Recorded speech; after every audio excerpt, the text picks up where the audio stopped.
Hey now, it's Mike Gilbert, host of the Mike and JD Show, right here on the Voices of Wrestling Podcasting Network.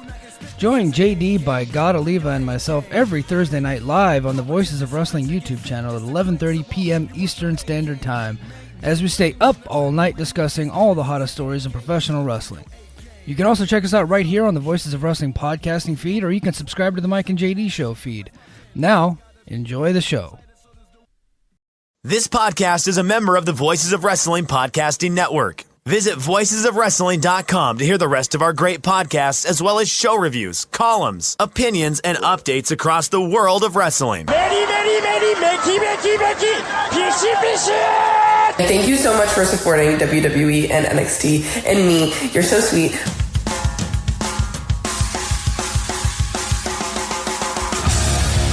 You are listening to the Flagship Podcast with your hosts, Joe Lanza. I'm not throwing in the towel. I'll do this till I die. The only ones that are going to get me are the ones that outlive me. Then they can come tap dance on my grave. That's fine. Rich Frage. Just because a camera stays steady for 3 minutes does not mean it's like art and cinema. Watch a movie, watch a TV show, watch something. And we are live on the Flagship Podcast. I am Rich. He is Joe. Joe, what's happening? How are you? Well, I haven't brought myself to watching that NXT from the ECW arena yet. I am debating whether I should Will you? Should I even slap play on that recording? How's the blood pressure? When's the last time you went to the doctor? Then they measured your supple neck or whatever. Was that recent? Or I mean, I'm good. Listen, I'm healthy. I'm healthy as an ox. We all know that. Okay. But I don't know. I'm debating whether I should just delete it for my own well-being or slap play on it and get extremely frustrated. I did see a couple of tweets on X, the Everything app, go out. You know, I saw that Nunzio and Tony Mamaluke are there, and of course they confronted the SNL Italians, so I think they're having some kind of match tonight.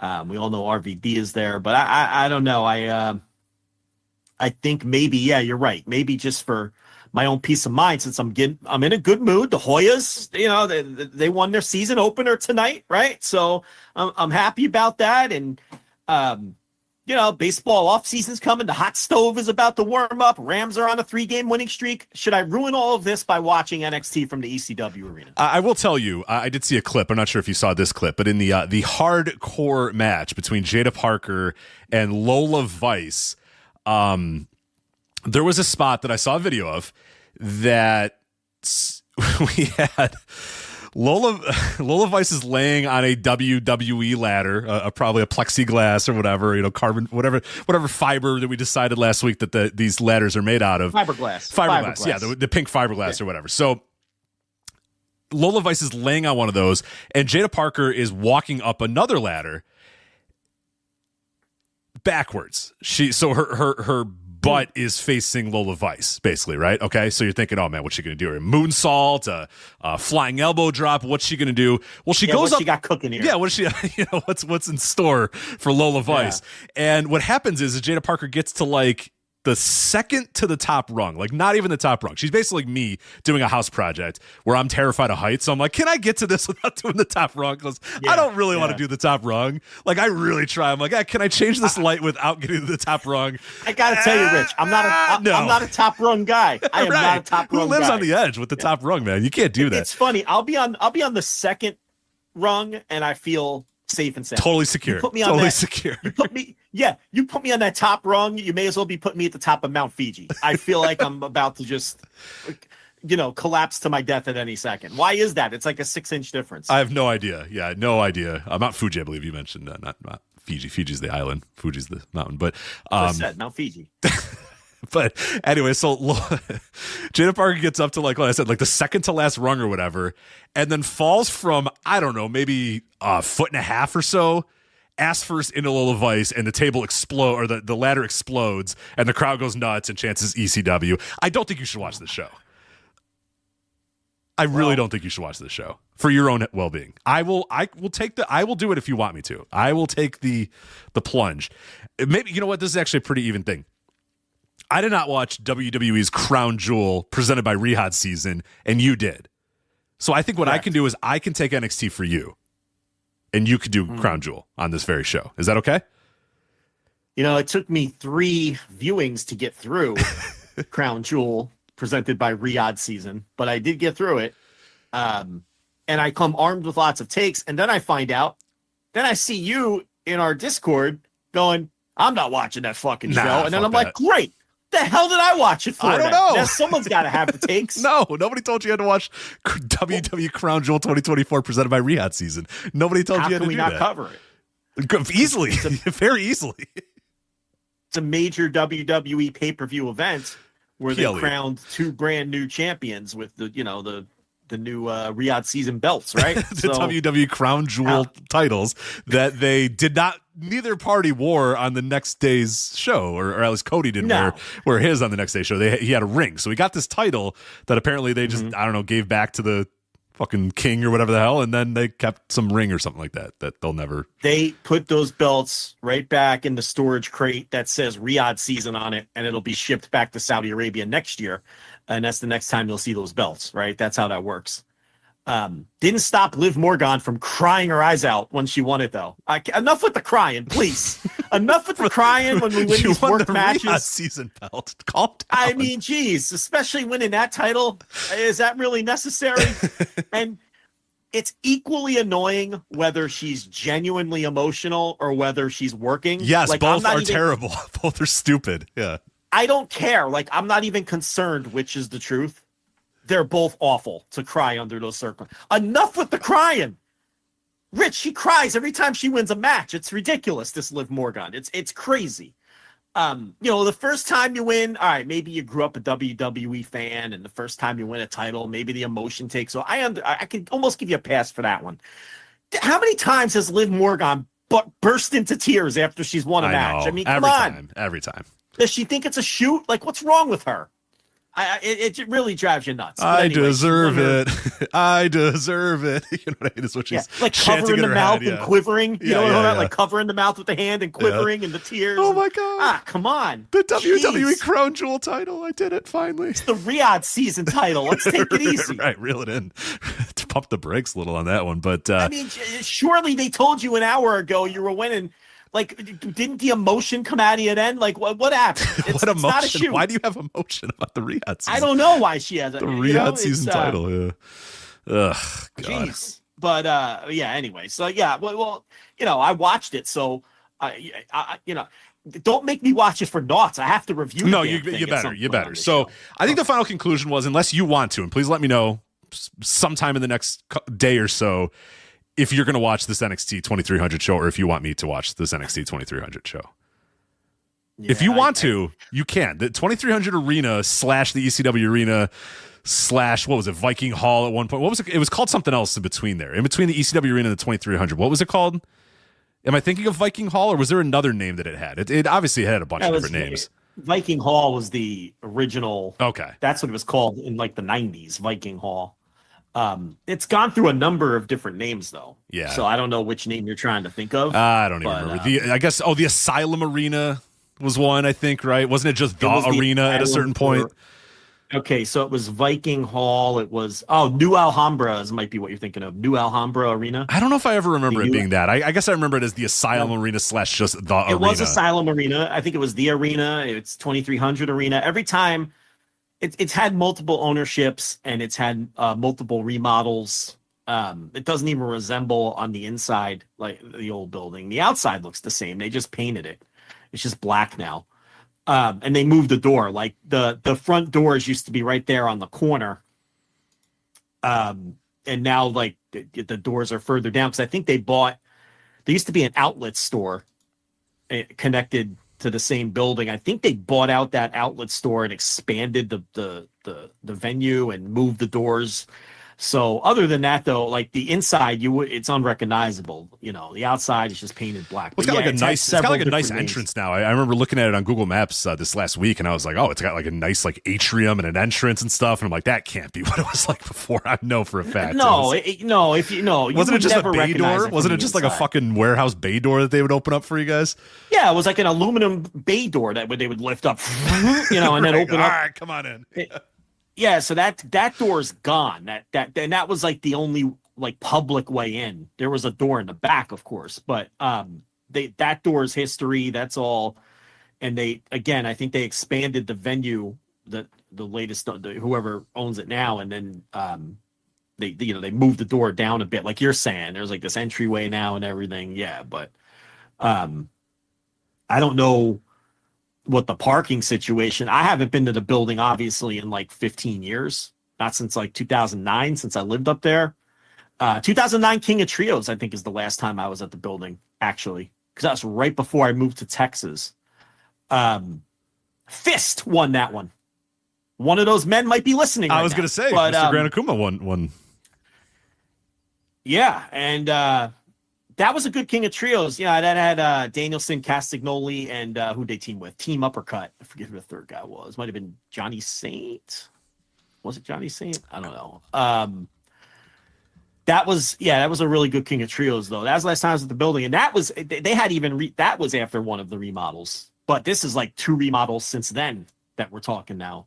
So I've never been to the newly expanded professional venue version of the building, which is what it is now.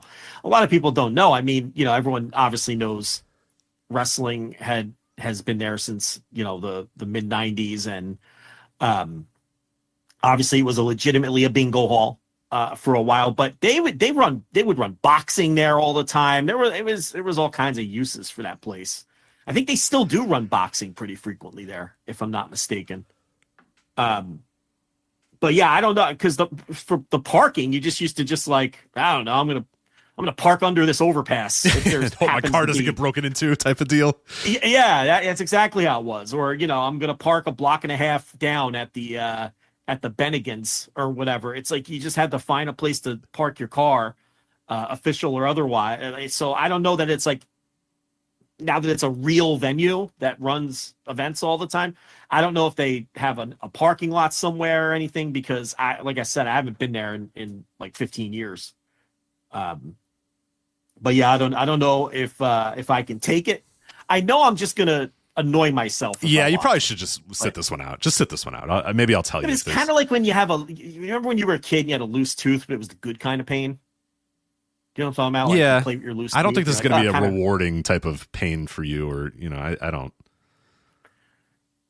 know. I mean, if you want to do it, you can do it. Let me know in the next day or so if you want to do it. But here's my theory: what if it's so bad that it's funny, and I just want to come on the air and bear? You know what I mean? Or is it going to be because it can be annoying bad? It's going to be annoying. It's NXT, Joe. It's NXT. You hate normal NXT. You can't stand normal NXT. I've even hurt my feelings, offered to like watch normal NXT and laugh about it, and you're like, "Fuck no, that shit sucks. It's not worth watching." So that's what I'm saying. This is going to be normal NXT in the ECW arena. I don't think you're going to be able to handle it, but if you want to handle it, just let me know, and I will watch it in due time and review it. But Team Uppercut, by the way, I know everyone's waiting to find out who the third member of Team Uppercut was in the 2009 King of the Trios. Squire Dave Taylor was the third man. Hey, that's who it was. Who did Johnny Saint team with in that team? Johnny Saint was with, I don't know if Johnny Saint was in this particular one.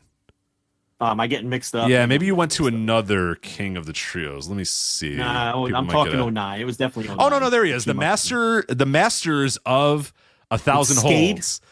Yep, Skade, Johnny Saint, and Mike Quackenbush. Yeah. That's the hell, man. This is what even this. I'm telling you, this was a great King of Trios. Chikara used to rock, man. This is the thing when people are like, people can't believe, they're like, "Oh, you guys hated Chikara so much." I was like, I didn't always hate Chikara. There was a time where like the comic book elements were just like a part of it, but then it was like the bell would ring and it was like, oh my God, look at who's out here. Like the wrestling is incredible here. We're gonna just do the whole fucking King of Trios. Here you go. The Cold Front 2.0, Al Snow, D'Lo Brown, and Glacier. Yeah. Mm-hmm. The Deathmatch Kings, Brain Damage, Necrobusher, and Toby Klein. Mm-hmm. Yeah, the First Family coming up from Minnesota, Eric Hannon, Darren Corbin, good friend of the show, Darren Corbin, and Ryan Cruz. Fist, the eventual winners of the tournament, Chuck Taylor, Gran Akuma, Icarus. Yeah. The Future is Now, Helios, Equinox, and Lindsay Dorado. I love the name of this team. Incoherence. That's a great name. Delirious, Frightmare, and Hollow Wicked. We talked about the Masters of 1,000 Holds. The Osiris Portal, Amasis, Scorpion, Epico, I don't know. I forget what the hell how they even pronounce that. And Ophidian was that team. Now that Helios, I believe, was Ricochet. Yeah, almost positive in 2009 that he was Helios. I'm pretty sure it was too. While you're reading the rest, No, it was him. Yeah, the future is now Helios, Equinox. He never really ended up being much of anything. And then Lince Dorado, he obviously had a pretty good run. The Roughnecks. Brody Lee, Eddie Kingston, and Grizzly Redwood. God, King of the Trios are out. I'm watching King of the Trios tonight when we're done with this show. I can't wait. Soul Touches, Marche Rocket, Trauma, and Willie Richardson. Yeah. Team CZ Dub, Beef Wellington, Greg Excellent, and Pinky Sanchez. Ugh. Yeah, that's probably started your Pinky Sanchez hatred. One of my least favorite wrestlers of all time is Pinky Sanchez. But only longtime listeners would possibly know that because we haven't had a reason to discuss Pinky Sanchez. Yeah, what's the last Pinky Sanchez actual discussion we've had? Probably a decade. You're right. Got to be 10 years ago, right? I mean, because he used to work a lot of indies that we would cover, but he hasn't worked anywhere that we've paid attention to. Yeah, I don't even know if he still works. I have no clue. Honest. You know what? Don't know, don't care. Don't know. Yeah. Do not care. And then, I mean, the names are getting better, by the way. Team DDT. Okay. Kota Ibushi in 2009. Kota Ibushi, Kudo, and Michael Nakazawa. Team Epic War: Austin Aries, Ryan Drago, and Tony Kozina, the Wheelman. Yep. Get this: Team PWG, El Generico, and the Young Bucks. Yeah. Nice little team there. Nice little team. Potential Wrestling Observer Hall of Famers, all up for the Wrestling Observer Hall of Fame this year. Team Uppercut, Danielson, Claudio, and Dave Taylor, and then Team Unstable, Colin Delaney, Stigma, and Vin Gerard. I mean, good God, the talent in that building. Well, that was the year of the famous four-way, right? With Generico, was it Nick or Matt Jackson, Kota Ibushi, and or was it what's that match I'm trying to think of? I forget because I know that was a 3-day tournament, that one. So I forget how. Yeah, it was Kota Ibushi, El Generico, one of the Bucks, and I can't remember who the fourth guy was, but that was a match of the year contender that year. Yeah, anyway, that King of Trios to me was the best King of Trios because back in those days, we'd watch them every year.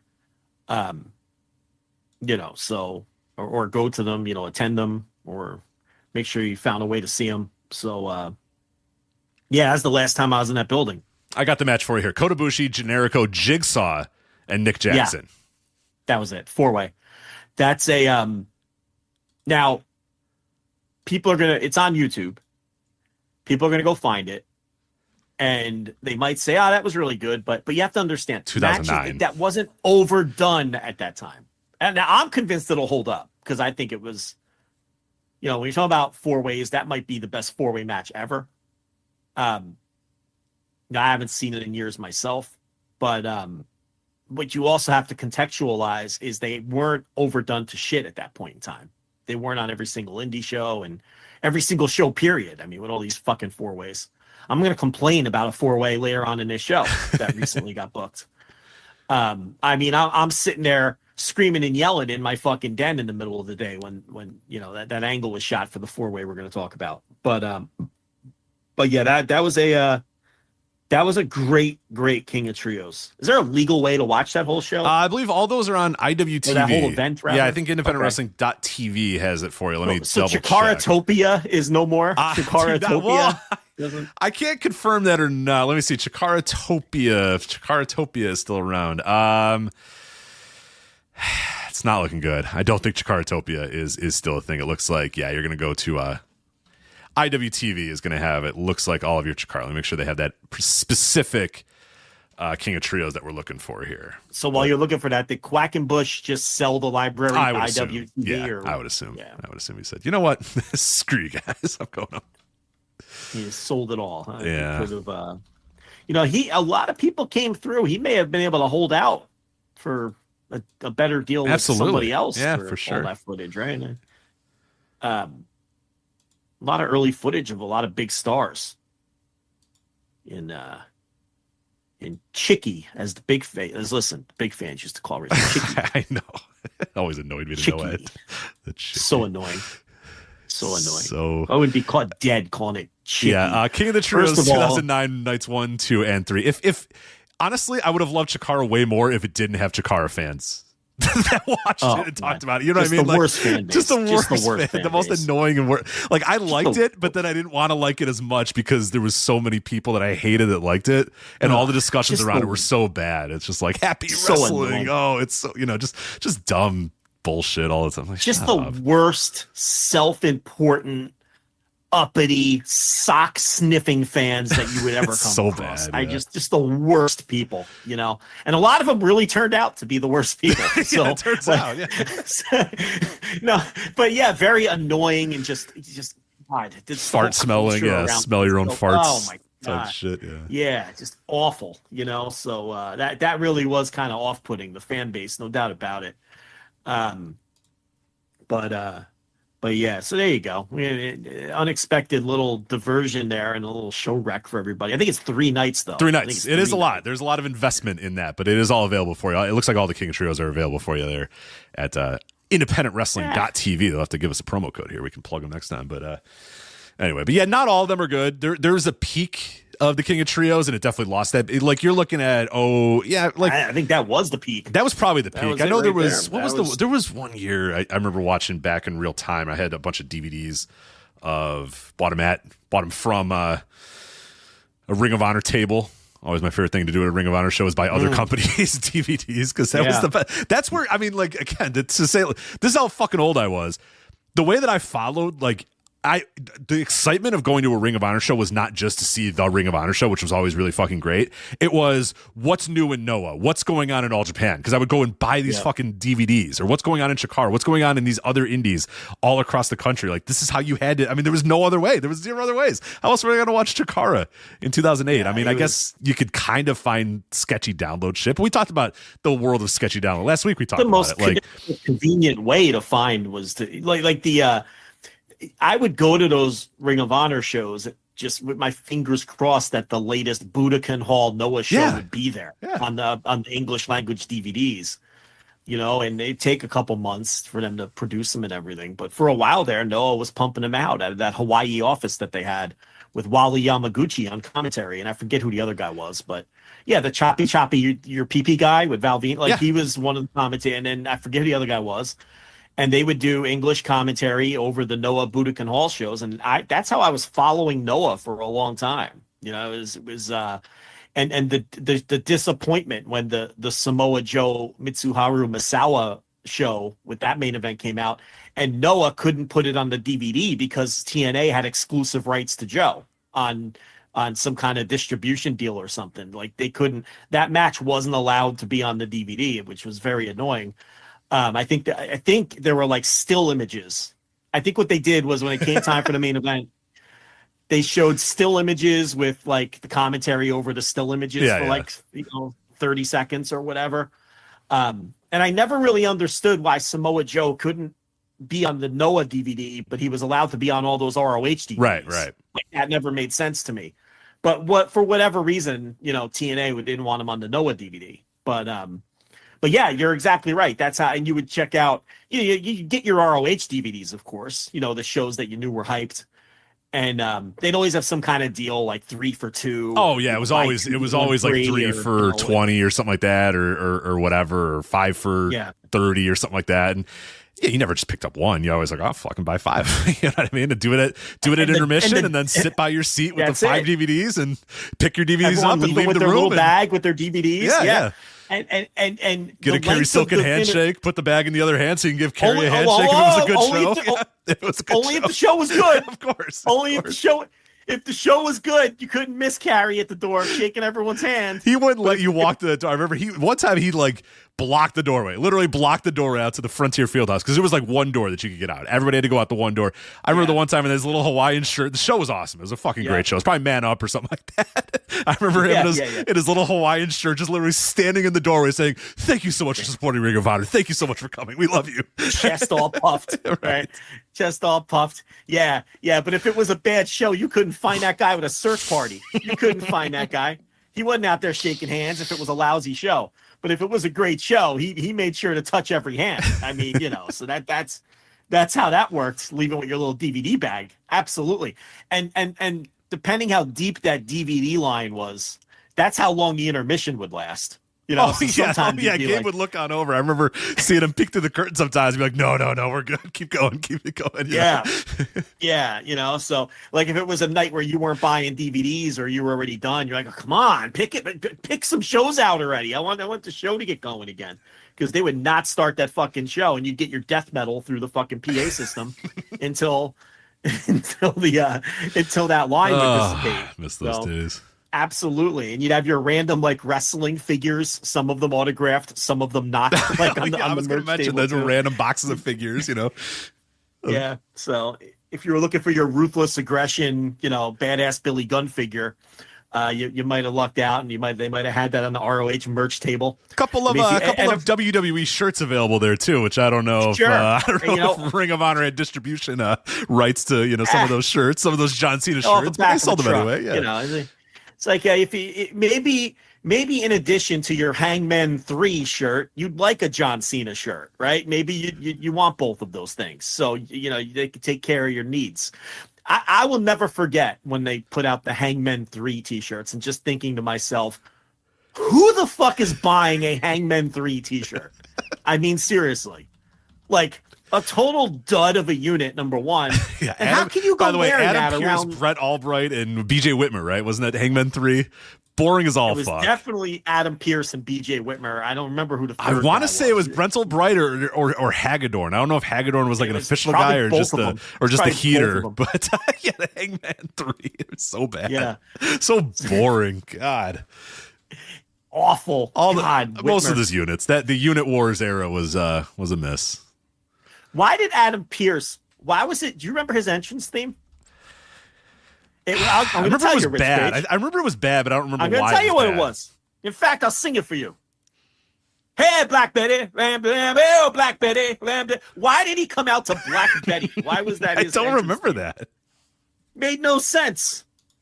Made no sense, Adam Pearce. I hope someone should ask him that today. He answers people on Twitter. Maybe somebody ask Adam Pearce. Somebody ask Raw general manager Adam Pearce why he came out to Black Betty.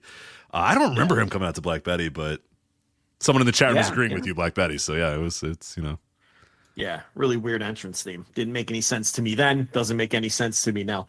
And BJ Whitmer, I mean, there was nothing that would send me to the ROH pizza table faster than the BJ Whitmer Jimmy Jacobs feud. I was about to say it was the two men that sent me right away to go see what the popcorn looks like and how stale the pizza looks. Then Jimmy Jacobs and or BJ Whitmer, and when they were feuding for what felt like fucking forever, that was a great opportunity to say, you know what? And sometimes I'd sneak in that DVD line and say, you know what? This is a perfect time to go check out the DVDs, get a slice of pizza, get some stale popcorn. You know, there's so many things I could be doing here other than watching BJ Whitmer and Jimmy Jacobs. So, yeah, that was perfect. I was not buying a ticket to Ring of Honor to watch Jimmy Jacobs. That is something I was not doing. That's not why I was there. I couldn't stand that feud. I was there to see my work rate, baby. That's why I was there, Rich Craich. I was there to see the work rate. Yeah, no Jimmy Loves Lacey for you. No Jimmy Loves Lacey for you. No use for Jimmy Loves Lacey. No use for it whatsoever. Couldn't care less. Hated it. You know, when they brought Kikutaru in from Japan, no use for it. The comedy stylings of Kikutaru, that was an instant skip for me. It was let me go get some fresh air here in Edison, New Jersey. Let me get out of this stuffy indoor deck hockey arena and go get some fresh air. So you know, good times, great memories, which also was the name of an ROH show, by the way. Good times, great, right? Of course. Oh yeah. Good times. Was I at that show? Let me double check if I was at that show. I think I was. Maybe. If that was the one, I think it is. Good times, great memories. ROH. I believe I was at that show. I was indeed at that show. Oh, there you go. Colt Cabana's farewell match. Rich the Bitch. Maybe. I don't remember if this is the one. It's Grand Akuma back again here. Look at that in the opener here. But yeah, April 28th, 2007. You have Christopher Daniels and Eric Stevens, BJ Whitmer, Brent Albright, Homicide, and Jimmy Rave. That may have been a trip to the table. Shingo Takagi versus Takeshi Morishima. I definitely remember that one. Mm-hmm. And Briscoes versus Motor City Machine Guns as well. So Yeah. And I remember Yeah, this we too. A didn't- Jack Evans Roderick Strong match that fucking rocked too, because those guys rocked at that time. We didn't get them, like the Motor City Machine Guns wouldn't work the Northeast shows very often. I don't think I ever saw them work ROH. I don't think I've ever seen them work live, period, now that I think about it.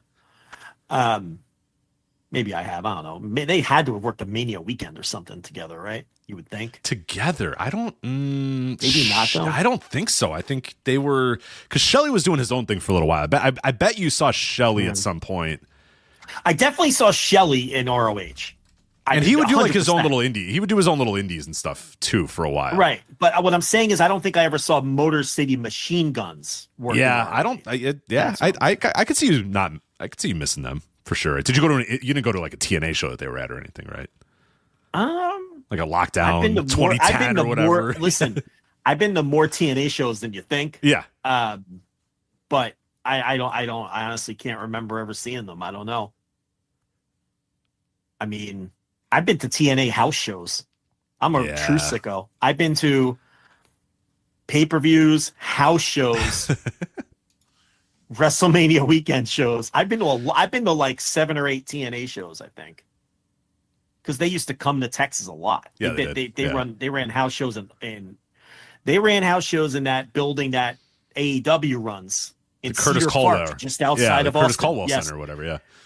And they used to run Corpus Christi, and I used to be in Corpus Christi for business a lot. So I would time my business go trip to to Corpus Christi TNA house show. to when TNA was coming to town. Yeah. Because, why not?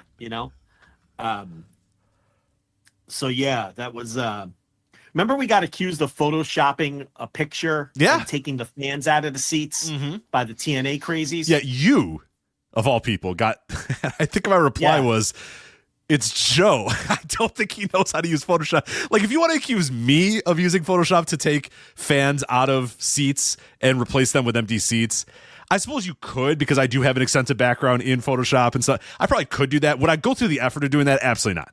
Absolutely not. Would I go through the effort of doing that? That doesn't even sound easy. It's that not sounds very hard to do. Today, it's probably a lot easier today. Not 12 years ago, whatever. 2010, Today, whatever, a little bit of AI stuff, you could probably get that done pretty quickly. But yeah, you were doing this in 2012, 2013, taking a photo live from the building. And yeah, the TNA crazies, the TNA Mecca folks said, oh, here's this guy, he must have spent all of his time photoshopping all the people out and putting chairs in. Like, why would I do that? To what benefit? To what end am I doing this for, sir? TNA Mecca people. What am I doing? And it was, that was taken an hour before the show. There's people in the ring. There's people in the ring. Gail Kim is in the ring, sir. Gail Kim is in the ring. Why is Gail Kim in the ring then if it was done? She's in the third match. Check the results. She's in the third match, pal. I have no motives here. I'm just providing photos of the event I'm at. Classic days. We're being told that the Cedar Park is the HEB Center, not the Curtis Caldwell Center. I apologize for. Yeah, that's where the Dallas Stars minor league affiliate plays in that HEB Center in Cedar Park. I've been to those games too. Little AHL action. I don't know what league they're in. I don't follow hockey. They were all corporate events like, we're going to take you to a hockey game. Oh, the Stars? No, the Stars minor league affiliate. Right. So it's like, all right, whatever. I'll go. It's free. Yeah, we have the Chicago Wolves. They play in the Allstate Arena. Everybody knows the Allstate Arena or whatever. Yeah, we have the Wolves that play there, and it's like, sometimes you get events there, and you're like, all right, it's fine, cool. Yeah.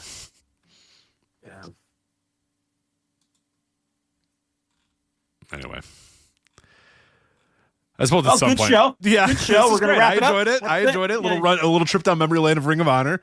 Make sure to visit voicesofwrestling.com and Discord as well, Patreon. voicesofwrestling.com/Discord. The Patreon, a lot of great stuff coming up on the Patreon. A new episode of Change the World just dropped a couple of days ago, looking back at AEW Full Gear 2019, reviewing Jon Moxley and Kenny Omega in the main event. So fun stuff there. Wrestling Observer Hall of Fame audio as well, wrapping up this week. 5 great shows. Five great Hall of Fame audio shows. With what, I think 17 hours total or so. I try to time it up. God, it's a lot. It's a lot of hours total in the amount. And you're probably not that far off. Probably between 13 and 15 hours of audio between the 5 shows, right?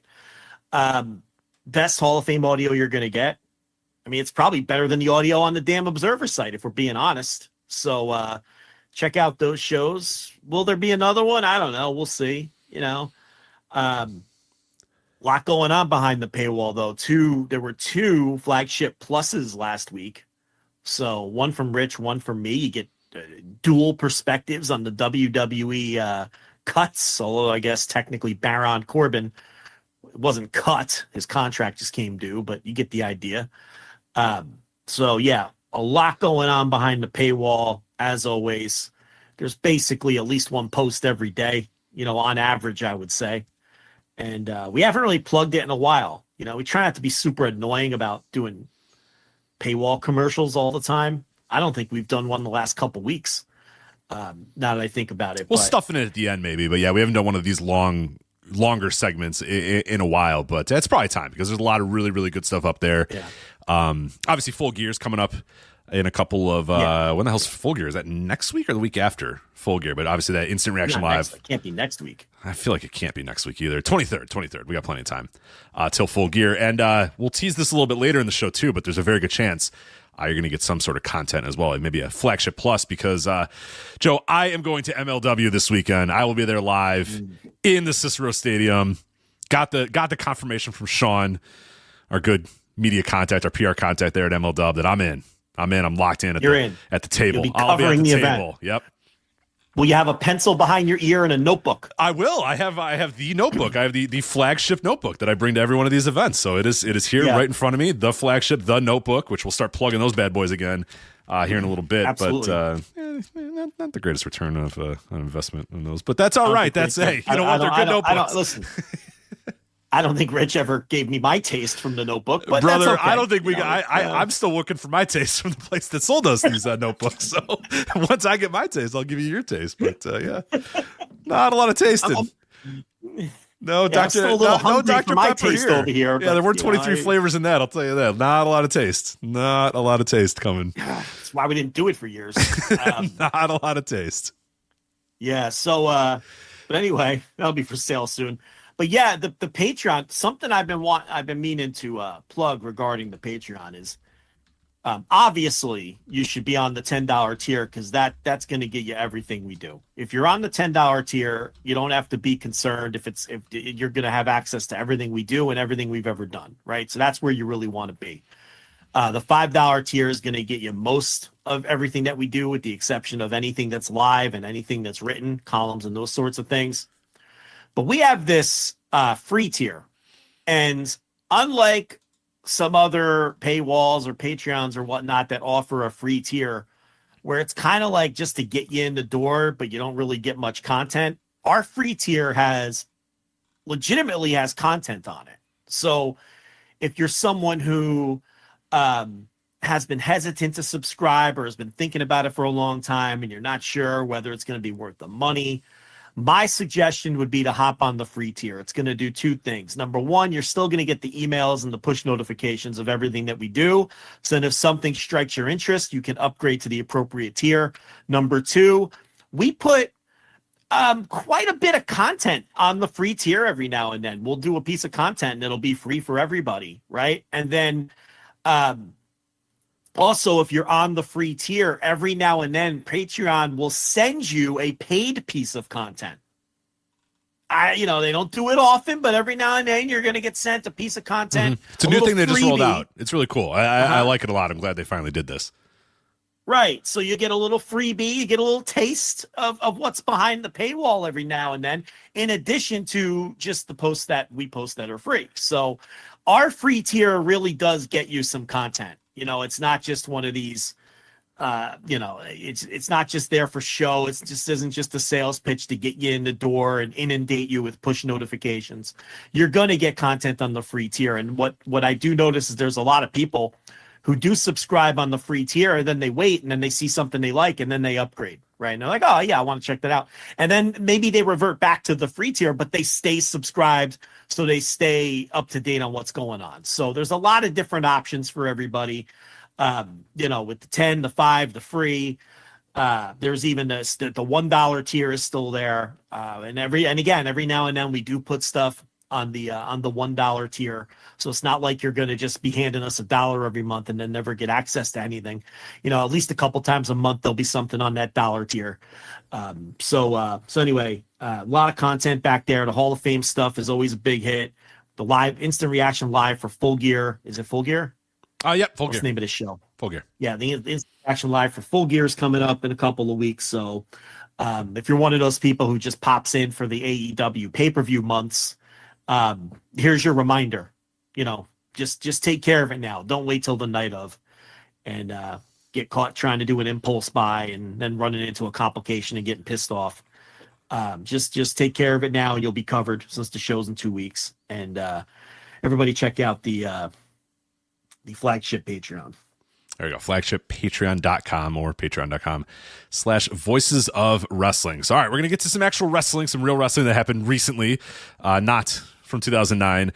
We're going to talk about All Japan Pro Wrestling has a new Triple Crown champion, and it might not be who you think it is. The answer might surprise you. Like, one of those listicle, clickbait things is there's a new Triple Crown champion. The answer may surprise you. We'll talk about that a little bit later. I'll preview the weekend coming up from MLW. I'll be there live. We got a couple of World Tag League participants. We'll touch on that. Fighting Spirit Unleashed. Thank you so much for that. New Japan Pro Wrestling Fighting Spirit Unleashed coming up this weekend as well. Plus some cards for Wrestle Kingdom and Wrestle Dynasty. Not full cards, some matches I should say for Wrestle Kingdom and Wrestle Dynasty. But do you want to start out with this New Japan Power Struggle show? Listen, we got a lot of New Japan to do. This is a big New Japan show. Big New Japan show. New Japan so yeah, why don't we just start there so we don't have to rush through it so we can give it the time that it deserves. Yeah, I thought it was a great show. I thought it was a phenomenal show from New Japan. So now we'll start out with the business of it first before we get into the actual matches. 3,773 at Edion Arena, Osaka. Now, few of the last times they were there in February earlier this year, 5,327 for New Beginning in Osaka. And then they did night 1 and night 2 of the G1. Night 1 of the G1 had 4,177, and night 2 of the G1 had 2,545. So while this did beat night 2 of the G1, it was pretty far behind night 1 of the G1 Climax and very, very far behind New Beginning in Osaka. So I don't know that you could be doing jumping jacks for 3,773 in the old Bodymaker Coliseum there in Edion Arena. Look, we talked about this last time. Look, Zack Sabre Jr. is not off to a great start in terms of being a hot champion at the box office. I mean, that much is clear. None of his main event matches, the title win, this defense, the stuff in the UK a couple of weekends ago, have done anything resembling strong business. I'm not sure that I would have expected this title reign to do strong business, though. Look, I don't think this is any kind of like referendum to take the title off of them or make some panic move. They are trying someone new at the top, and it might take a while, for him to catch on and to become a certified drawing card at the top, or it might not happen at all. This is pro wrestling. Maybe, sometimes there's popular pro wrestlers and you give them a push because it's their time. And I don't disagree with the move to put the title on. Oh, no, not at all. The move, it's fine, but it could. And I don't know what's going to happen, and I don't know how long he's going to hold the title or if he'll start to catch on. Fuck, maybe they'll sell out the Tokyo Dome. I don't know. But so far, the returns haven't been great. We've talked about all these shows every step of the way, and they're all down year over year, building comps, however you want to look at it. They haven't done great with Zack Sabre Jr. on top. So, but you can't, pull the plug, and that's not New Japan's way anyway, but they would never do that. But it wouldn't be wise to pull the plug and like go back to Naito or something and do some, mid-aughts Noah move where they just panic and just go back to, that would be very similar to how Noah behaved in those days, they would let a couple houses happen and then go, all right, we got to go back to Misawa until you literally killed Misawa by not letting him. And not only that, but it would also tell the fans that you don't like it was telling the fans we don't have any faith in Marufuji either, right? Because we just, as soon as you guys didn't accept him at the same level, we pulled the plug. So it was kind of like it did damage to Marufuji or Go Shiozaki, whoever you want to bring up from that era, who they just wouldn't stick with. for whatever reason. So, that's not what I'm suggesting here, but the facts are the facts. Zack Sabre Jr.'s main events have not done great. But main events, as far as in the ring, I thought this match was phenomenal. Zack Sabre Jr. Shingo Takagi in your main event, 29 minutes, 28 seconds. This was a classic example. I thought the match flew by with Sabre and Shingo, and I thought, classic work from both guys. Sabre really working on Shingo's leg and just kind of dissecting his leg little by little by little. Then they get to kind of the big portion of the match, and one of the spots that I loved is Shingo hit one of his moves, Last of the Dragon, insert whatever one it is, I forget which one. And Made in Japan. Yeah, sure, great, Made in Japan. And they did a great job of same move. Yeah, probably. I don't know anymore. Same move. People are going to tell us we're wrong in the comments or whatever, but it's fine. Yeah, well, they're wrong. It's they're the same wrong. Fucking. Yeah. But so he hits it. But then the idea is that his leg, and I loved, Charlton called it out and Walker called it out in English commentary, like the leg, he grabs at his leg immediately. It's like Shingo can't turn over. He can't do it. Yeah. He can't get in and make the pinfall because Sabre has worked on his leg so much. So there's just no movement in the leg. And it's just, you can see Shingo just saying, fuck, I got to get over there. And Zack Sabre Jr. doesn't roll out of the ring, he just grabs the bottom rope as to say, well, you can do whatever you want, but you can't pin me because I'm grabbing the bottom rope or whatever. And then what I loved about it is, Sabre then got back control a little bit. He hit a move, 1, 2, 3, 1. You know what I mean? And it wasn't that, we didn't start okay, now we're 20 minutes in, 25 minutes in, let's do the kick out fest. Now this guy's going to kick out and this guy's going to kick out, and then I'm going to do this move and you're going to kick out, and a bunch of 2.9s. Sabre just hit his move and pinned him, and that was it. And I think that is really good for the main event scene of New Japan Pro Wrestling, is to get back to guys just hitting a move or putting in a hold or whatever, and it's just done. We've been doing the Okada style, Tanahashi style, Naito style epic for a very long time. It's time to just have a guy hit a move and it's over. Lock you in a submission and it's over. And that's what I thought. This Shingo match, like you're expecting, okay, he's going to hit this and then maybe we're going to start doing a bunch of kickouts. No, he hits the move, 1, 2, 3, it's over. And I really did appreciate how neat and tidy that was. But I thought it was a phenomenal match. Like, I'm not saying like a match of the year level type or anything like that, but I thought it was really, really solid work from both guys, and the crowd seemed pretty invested in it too. So yeah, I enjoyed it. Yeah, I mean, I thought it was a great match. I thought the back end of this show was there were 4 really strong matches to close the show. And I thought when you're talking about those 4 matches, kind of the 2 bookend matches were the best of those matches. This match and the Super Junior Tag League final, which was 4th from the top. I'd have them neck and neck for match of the night. They were both phenomenal.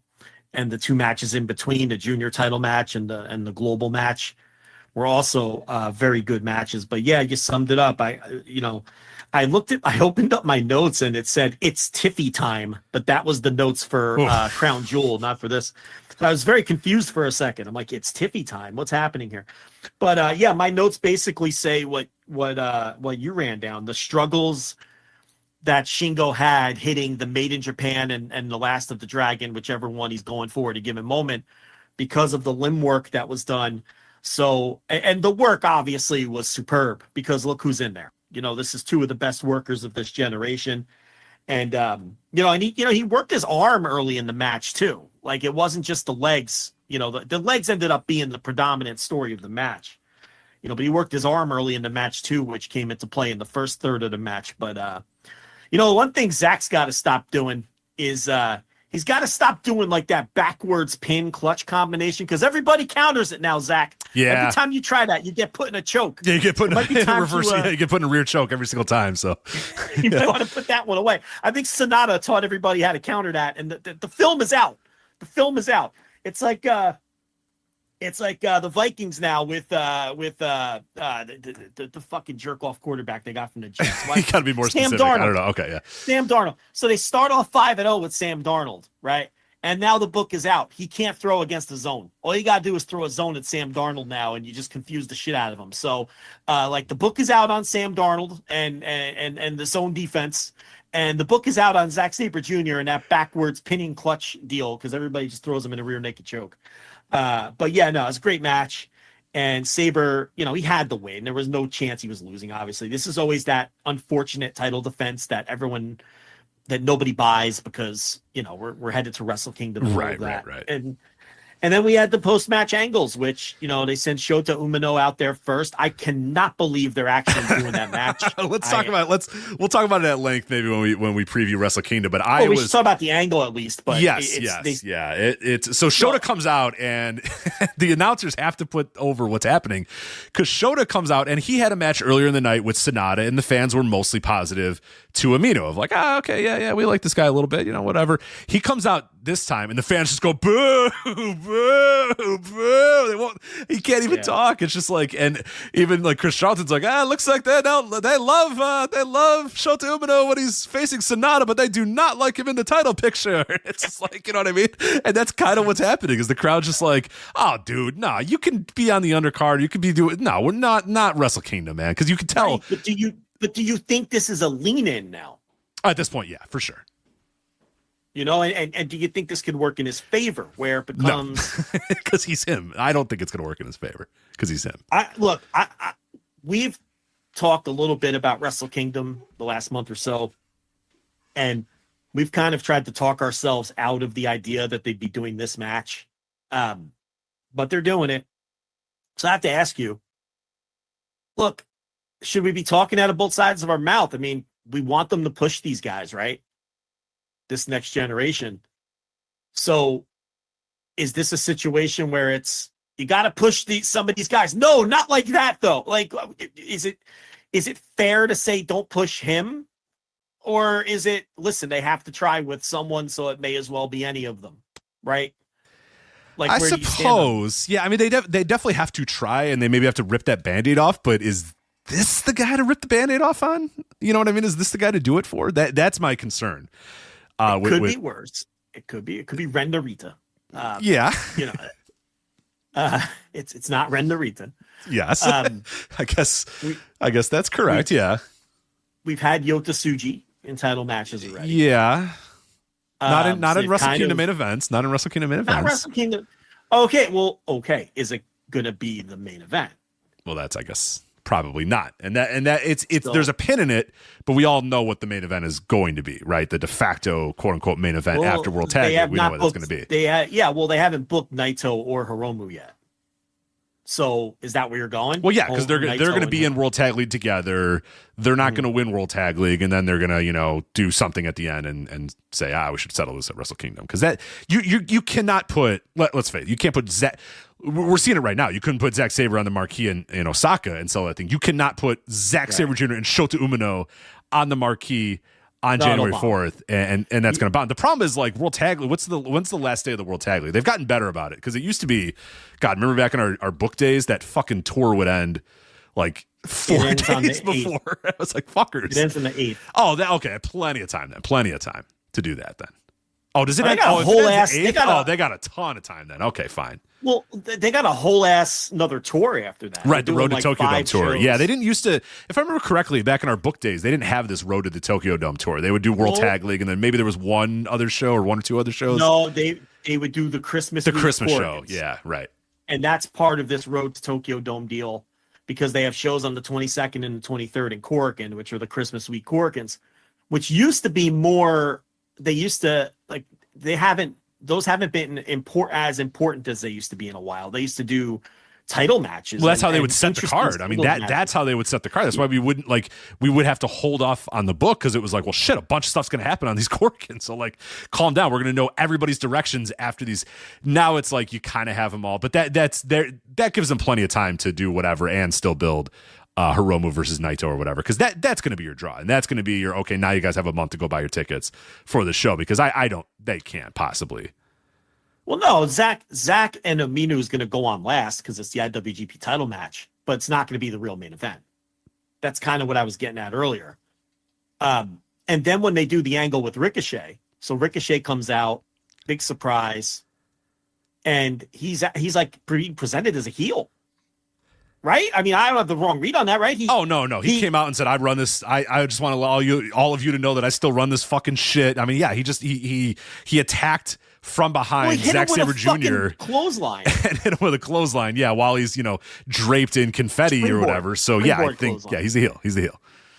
So his music hits and the thing goes on the screen, but he comes in like from behind. Right. He attacks him from behind in loafers. In loafers, he does a springboard clothesline. He's wearing a suit. He does the springboard clothesline, and then he cuts the heelish promo, and then Aminu runs him off. But then Zach attacks Aminu anyway. Yeah. He's like, I don't need your fucking help, and he throws him out of the ring.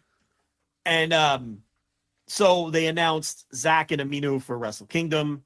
And I think they announced Zach and Ricochet for the next night. Zach and Ricochet is locked in for Wrestle Dynasty. Yes. So again, now we all know Aminu's losing. Yes. This is all. Look, they didn't used to do this. They've gotten a little sloppy in there. I don't know how you want to handle this, but I'll save it. I'll save it. The Wrestle Kingdom card, because we'll do this review, and then we'll talk about what's announced so far for the Wrestle Kingdom card.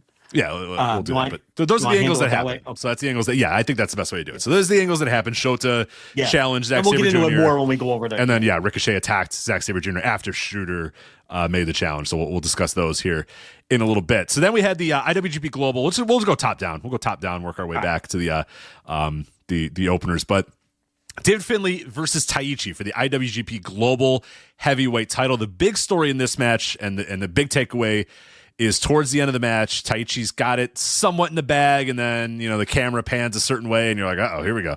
And Sonata, who came down to be, the emotional support for Taichi, drags the referee out of the ring. Taichi's wondering what the hell's going on. And then Sonata reveals that he has joined the War Dogs. He has turned. Just 4 guys again. Just 4 guys. Just 4 guys. Just 5 guys are 4 again, and the War Dogs have a new member in Mr. Sonata. But I thought the work in this match was really, really good, and I could see that some people are a little, the finish might take you out of it, which is fair, because it was kind of a finish, not becoming of the match, but a big-time angle. You're trying to get Sonata over as a heel, so I get why they went the way they went. But what do you make of this match, and what do you make of Sonata turning heel, quote-unquote, and joining the War Dogs? I thought it was an effective turn. I don't think anybody saw it coming. I don't mind the finish, because then because Sonata pulls the referee out before he counts to 3, and then of course the referee is selling it like he got shot with a fucking rifle, and that allows David Finlay to use the shillelagh to knock out Taichi, who's all confused about Sonata's turn, and then Sonata throws the referee back in the ring, who makes the count. Very much a North American finish.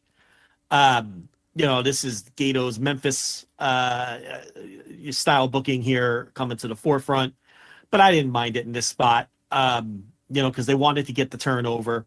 Sonata has become a bit of a faction jumper at this point now. But you could dust off your just 4 guys t-shirts now. Remember they had the just 4 guys t-shirts, but not that long. They added the 5th guy. But not that long, because they were only 4 guys for like a week or 2, and then they were 5 guys. Wasn't that long. So then they were selling, and then they added the 5th guy, and it's like, what about all the just 4 guys t-shirts? I bought all the stock of just 5 guys shirts. Fuck. But you're back. You're back. They're worth money now again. You're back. Now just 4 guys is back. So, so Sonata joins the War Dogs. They're gonna need new music though, right? Because it's like, don't, just 5 guys. You know what I mean? And then they come out, they're gonna have to change it. Well, redub it. Everybody had when they were just 4 guys. I don't know. I don't remember now. To dust off the MP3 and go back to just 4 guys. I don't know. I mean, Sonata, a lot of his booking makes more sense now. The fact that he lost to Sabre, the fact that he lost to Shota Umino earlier on this show, they had something cooking for him. So it didn't matter that he lost all those matches, because the turn resets him, right? So from that standpoint, the losses are fine. I guess the War Dogs needed a veteran leader. They're kind of just a bunch of young guys, and But do you think this damages Gabe Kidd at all if he's not going to be like the senior member anymore? I have seen some people say that this might be the first step in Gabe Kidd leaving the War Dogs, maybe turning face. Yeah. Where maybe he can say, like, who the fuck, what the fuck's this guy doing in here? It's a sort of thing like that. Or, hey, nobody told me that we were adding this guy, or some shit like that, which I agree, because I think, like, if you have Sonata join that unit, it does make Gabe Kidd feel like he's lesser. So I think now's a good time to start saying, okay, Sonata's in, who's out? And Gabe Kidd seems like a perfect opportunity to do that, to bounce out of that and maybe go face or something like that. So I'm also kind of curious, like, Sonata in the Ward, like, they're very boisterous crew. You know what I mean? They're very loud. He has no energy. a lot of energy, and Sonata. Like, does he have that in him? I don't know. We're gonna see, I guess. It seems like the worst possible unit for Sleepy Sonata. Right? Is he just gonna wear sunglasses and like have his arms crossed? And they're because like the other guys are they talk their shit. Joe Maloney won't stop talking. Gabe Kidd won't stop talking and swearing. Like those guys are very loud. David Finlay obviously. So I'm very curious what Sleepy Sonata does in this situation, or does he just like I said, wear leather jackets and sunglasses and sit in the corner with his arms crossed? Because that's kind of what I expect. But maybe we'll see. Maybe there's a whole new Sonata out there that we didn't know about and we haven't known about for the last 14 years. There's probably not a new Sonata out there, is there? Probably not. Is he going to go back to Cold Skull with the weird beard, mohawk and the leather jacket, and the bad beard? Yeah, I hope not. He's so dreamy. He's so dreamy with that nice haircut. Nice clean shaven haircut, but yeah, who knows? Yeah, maybe, but he's such a bore that it's like something about this. Nothing's going to change. The guy's been a bore for 15 years now. What are we lying to ourselves that something's going to change? I mean, if it was going to change, we would have seen it in the last 15. If you've seen anything in the last 15 years that tells you that's not as anything but boring. No, I'm saying you're calling him dreamy. It's like it's like going out with a hot girl and it's like she's got nothing to say. Oh yeah. No, he's that guy. Yeah, he's that guy for sure. Yeah, he's like this really hot dude that or a really hot girl or whatever, like you said, that you want to go on a date with, and it's just like there's nothing there. It's like, what are your interests? Yeah. Do you have any interests? Do you have anything you like? You're just hot. Okay. You're just hot. That's all you have. All right, cool. Yeah. And now you're less hot because of it. Right. Now I don't find you conventionally, you are conventionally attractive, but to me, you're no longer attractive because you're fucking uninteresting and boring as hell. So I want to fuck you less. You have nothing to say. You just, like that, we have odd ways of breaking down wrestlers. But do you want to fuck Sonata after a date? Yes or no? Yeah. The answer is less. The answer is less so. Yeah. So anyway, that was that. So Finlay retains, but the Sonata turn is the big story. Yep. IWGP Junior Heavyweight Title match: Dookie versus Master Wato. Now I know you're not a Master Wato guy usually, and I usually am not either. I thought this match fucking rocked. What did you think of Dookie and Master Wato? No, it was a really great match. I gave it away because I said the last 4 matches were all excellent. Oh, that's right. You did say that. Yeah. This was that's my whole theme. I mean, I have to hand it to Wato. He was very good here, coming off the injury. I thought his end of match selling in the choke was excellent. With the just the lights on, nobody's home, and going dead behind the eyes for that second attempt at the choke. Yeah, I mean, I struggle with him because I think he's a dork, and I don't like watching him. But he looked less dorky. He looked less dorky here. He put on some muscle. He got rid of the blue hair. He's still Master Wato. He's still Master Wato. That is always going to be a problem. I think he looked less dorky here. I think that I for the first time ever, I think I kind of saw it. I saw maybe some potential in Master Wato. I kind of maybe got it. No, I'll never get it, but he did wrestle well here and have a good match, an excellent match against Doki, who I'm very surprised that it looks like they're going to send him into that dome as the champion. Real ass push. He's getting a real ass push. So, Despy came down, and that's probably where it all ends. I would suspect that Despy wins the title back at the dome, but they gave him a real substantial.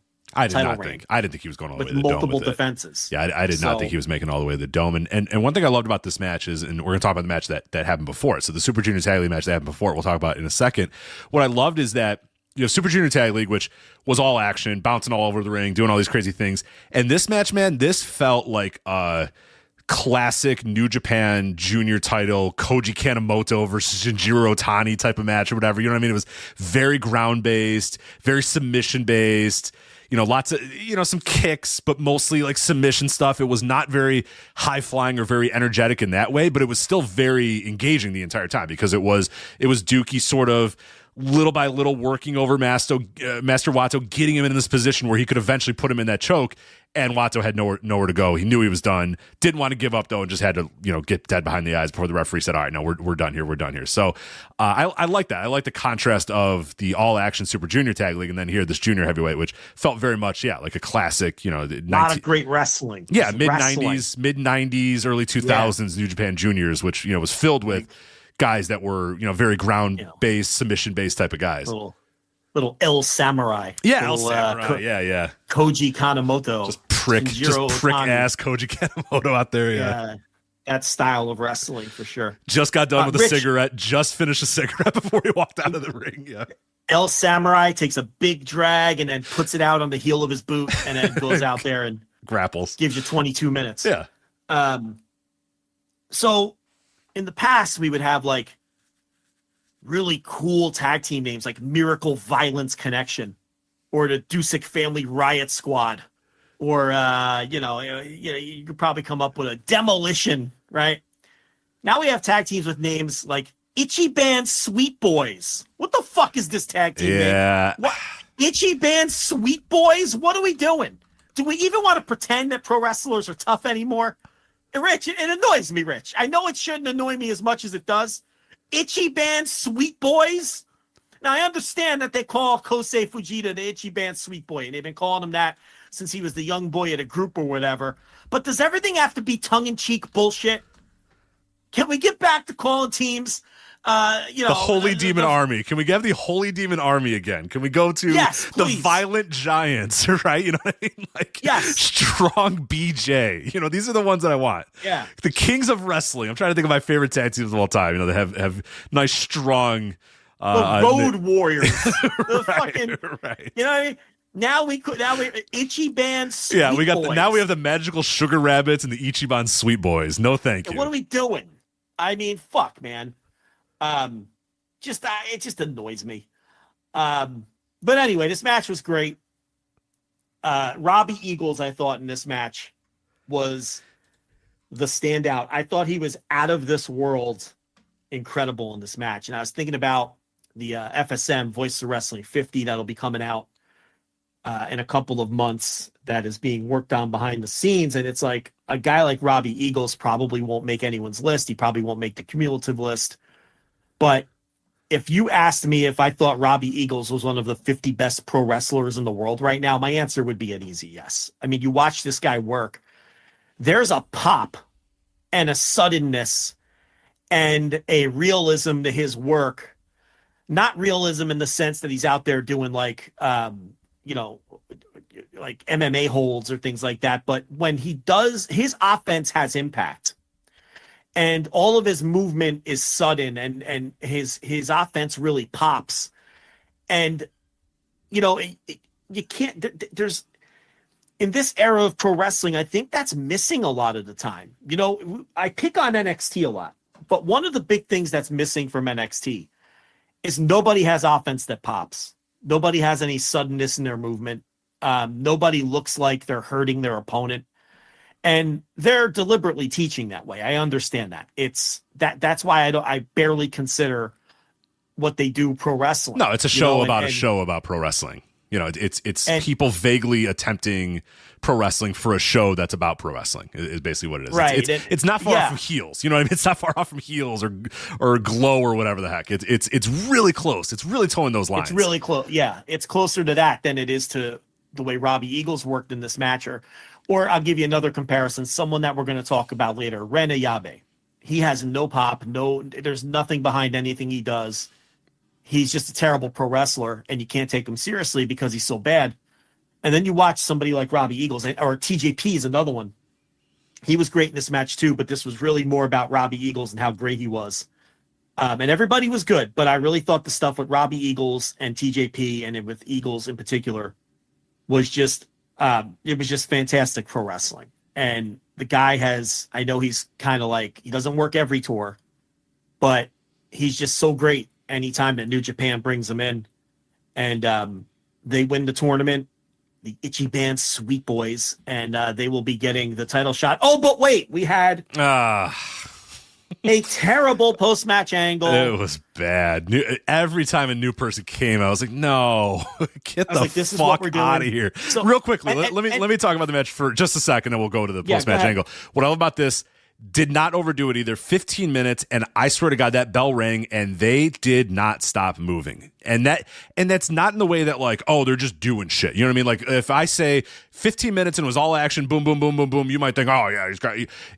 They were working, but all of it felt real. It felt organic. It felt like chaotic in a good way. It felt like these guys were locked in, these teams were locked in, and everybody was ready. Because everything that happened was met with a reaction by the other team or a reaction by that partner. That, you know what I mean? Like, it was all done and flowed. And when it was done, you were like, Jesus Christ, man, everybody did exactly what they needed to be.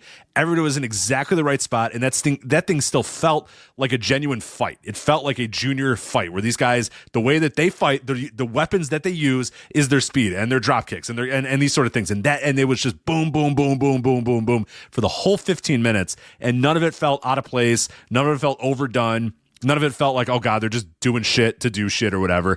Everything mattered. Everything meant something. And the kickouts and the way that they did the kickouts were not really kickouts. Like, somebody would do a pin and then out of nowhere would come the partner to save the day. Out of nowhere, somebody would, and they did this like 5 or 6 different times, and you might think, oh God, it seems like they went to the well all these different times. But every single time it was more dramatic than the other, of like, oh fuck, TJP's all the way over there. How is he going to break this up? And then he, burst the speed and break it up at the last second or whatever, to the point where the crowd is just losing their fucking minds in the final couple minutes of this. So this was phenomenal. I've seen some people say they might put it up in their match of the year top 10. I think it's just outside of that for me, but this is not a match to be skipped. You need to watch this match to see how good Akira is, and to see how good TJP is, and to see how good Robbie Eagles is, and Fujita, who we talked about just last week and said, I don't know if I think I don't see it for him as like a star, but as like a top junior, I can see it. And he looked great here too. But I thought Eagles and TJP in particular, if you want to pick, two guys that really stood out, those two guys were like the dudes in this match for sure. Yeah, I mean, I don't see Kosei Fujita as some can't miss prodigy, and that's what people seem to think of him. I don't see that. But he's obviously a very good pro wrestler, and he's going to be a stalwart of the division for years to come. I think that people might be listening to this thinking, all right, but I've seen one of these kind of matches. No, I've seen them all, but not really, because not this one. This was the super high-paced and fast junior heavyweight style with people who do it at the highest level, but it was also worked in a way where they were constantly working towards victory and not just doing flashy spots, if that makes any sense. You've seen a million of these kinds of matches where guys are getting their shit in, right, and doing all kinds of flashy spots, and those are cool too. But what made this match different, and what makes this match special in comparison to those kinds of matches, is it from start to finish, it felt like both teams were constantly and always trying to win. And it happened to be high-paced and flashy while they were trying to win the match. It wasn't just moving from spot to spot. And the finish played up to that story, right? It wasn't some big dramatic finishing move. One guy got caught and he lost. Yeah. And that's what annoyed me about the post-match, because TJP gets caught, and God, he was so good at selling the frustration of losing. Hands on the hips, he's gassed, he's shaking his head, he can't believe he let it slip away. I had it, I fucking had it, and we lost. They worked so hard, they got this far. Yeah, and then the two teams, they're circling one another, and Robbie Eagles offers the hand, and they shake hands, and the crowd is like, yeah, these guys, they have all this respect for each other, and they all shake each other's hands and all that. And you're like, man, the Ichiban Sweet Boys, they really earned this one, and they're going to go into this main event. The disdain in your voice to have to call them the Ichiban Sweet Boys. It sucks, Rich. I mean, can we just get back to not doing this tongue-in-cheek garbage? I can't stand it. I mean, it's fine for an undercard comedy act, but God, these guys are like challenging for the. I don't want to get off my beaten path here. Minnesota Wrecking Crew. What happened? What happened? Exactly. What happened? What did we do? How did we go down this path? Where did we go wrong? Right. Where did we go wrong? Now we have the Ichiban Sweet Boys and Private Party. This is what we have now. So, yes, anyway, it felt like, oh my God, they got through this tournament against all these great teams, this incredible final. They're earning that title shot against the Jet Setters. The Jet Setters come out, right? Intergalactic Jet Setters. I'll give that one a pass. That one's okay. That one's all right. It's not strong. It doesn't give an aura of strongness. No, but they don't sound like they're gonna murder you, but it's still a cool name. So, they come out, and I'm like, oh no, Catch 22's not leaving the ring. Rich Craich, they're still in the ring. We're doing a dopey 3-way. What are we doing? What's the point of this fucking match? What's the point of this tournament? The tournament, right? If we're just going to give the losers a title shot too, what the fuck is the point? Why did I waste my time getting invested in this match? Why did they waste their time with TJP selling it like he's back to the bottom of the fucking line and he's going to have to work super hard to earn it again, and they were this close and they could smell it and they lost. What does it fucking matter if we're just going to throw everybody in the title match right anyway? back at it, yeah. But wait, there's more. more. Yeah, but wait. I know when they came, I was like, no, come on, no, damn it, please. I'm like, this is bad enough. Walk away. Then the War Dogs come out with their chairs and deck everybody.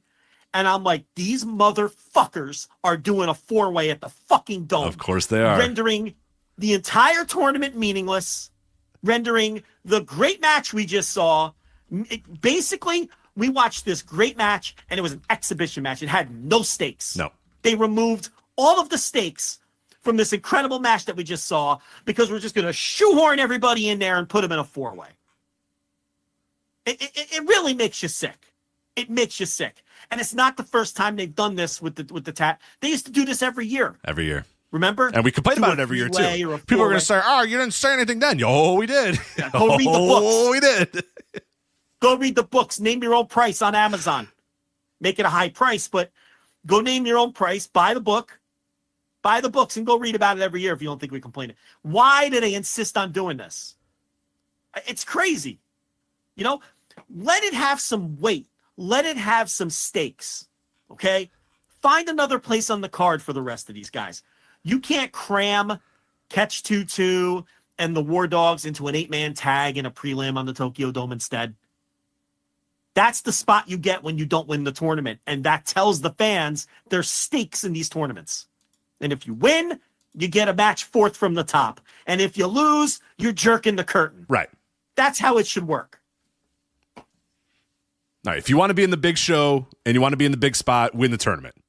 Win the match, win some titles. Everybody should be vying for. The last half of the year in New Japan Pro Wrestling should be everybody vying for a spot. Spots should be very difficult to get and hard to get and unique and whatever. Like you have to win your tournament, you have to win a title, you have to get into a big time feud. That's how you get a spot on Wrestle Kingdom, January 4th in the Tokyo Dome. You don't just come out with a chair and say, all right, we want a title shot too, and then you get a title shot. It sucks. And it sucks. It's always sucks. Just hang around the ring until the champs come out. No, right. They'll put you in the match too.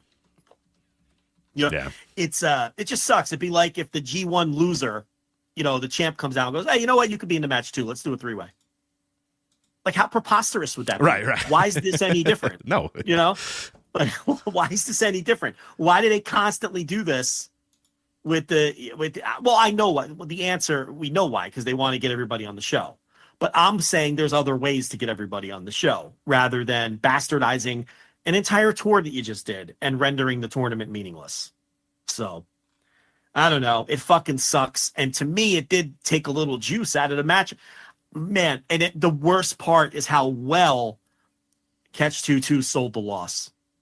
Like, they really lost something meaningful, you know, and then they're in the match anyway. The fuck are we doing?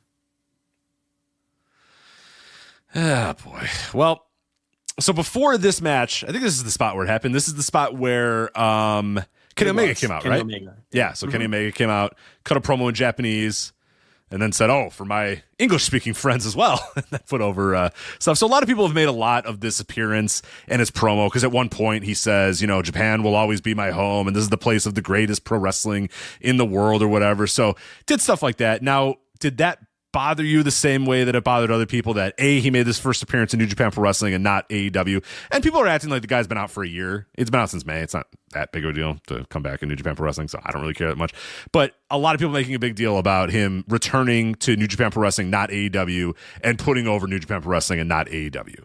But I think that's all really stupid, but I'm sure, I don't think it matters. I'm sure you with think it's stupid too, but I'm posing the question to you to react to, but I am positive that you find it pretty stupid as well on both ends. I'm with you. I don't think it matters at all. I think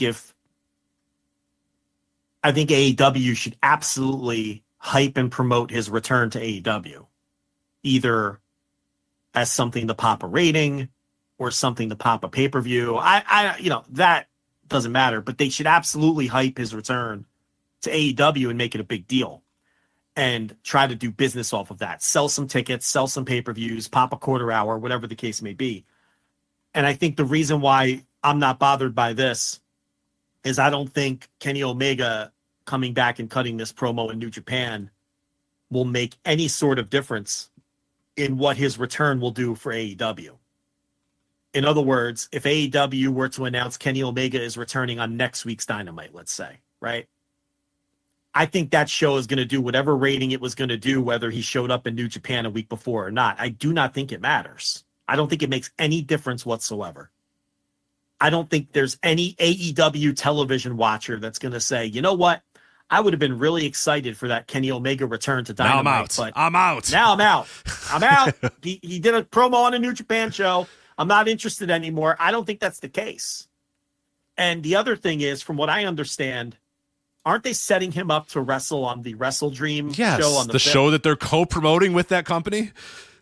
Right. So AEW is co-promoting that show and presumably making money off of it. Kenny Omega stands to sell more tickets for that show, which is being held in a dome, than he does for any show that they can run with him in AEW. And I don't think that's controversial. I don't think I'm wrong. I think it's obvious. They're trying to fill a dome. It's not Korakuen Hall. They're trying to fill a dome. So they're putting one of their massive stars, who also happens to be a massive star in Japan, who has filled domes before, on a show in a dome. This is all just logical to me. This is smart. I don't understand where these I don't understand, because they're trying to fill a dome, Rich. This is the right move. Right. The time to bring Kenny Omega back is when you have to sell 40,000 tickets. Yeah, So, and presumably I mean, you have a financial claim of some sort in it's not just New Japan saying, it's not New Japan saying, hey, we're going to host a show. Can we put your guys' name on it? Oh, yeah, sure. Great. Hopefully it works for you guys. Like, that's not obviously what's happening. Now, listen, if Kenny Omega comes back at Wrestle Kingdom, my argument changes, because now you're giving away his return to the ring to another company. Right. Now I think that's on a super high profile show. Right. Then the argument shifts a bit. But the show on the 5th is your show. Right? And this promo on this show means nothing. If he comes back to Dynamite 2 weeks from now, it's going to do whatever business it was going to do from a ticket sales and rating standpoint as it was going to do whether he did this promo or not on the show. I don't think it would make any difference whatsoever. I don't think this would cut into the excitement of him returning to AEW at all. But again, this was also building to an AEW co-promoted show. Right. In a dome. In a fucking dome. Yeah. Where you have to sell 30, 40, however many, tens of thousands of tickets. So, yeah, I'm totally with you. I don't have a problem with it at all. I maybe people don't understand that aspect of it. Maybe they just think, maybe they're coming at it from the perspective of, well, you're just handing his return to New Japan. But I don't see it that way. Yeah, I think this is a partnership, and obviously in a partnership like this, there needs to be, you need to be partners in some cases, and in this case, they're literally partners for this January 5th thing. So yeah, I'm not too annoyed about this, and I know that a lot of people were like, "Oh, he's putting over New." What do you want him to say? You want him to come out and say, "All right, New Japan, you guys are all right, but the best wrestling is every Wednesday on TNT. Good night, and bam." You know what I mean? Like, he's not going to say that. He's going to say, he's just being a politician of wrestler. Every wrestler says that the town that they're in right now is the best town they've ever wrestled in, and the fans here are the best fans they've ever had, or whatever. What? Like, what are we doing? Like, it's just, we're just finding things. We're literally just finding things. And I could not believe this.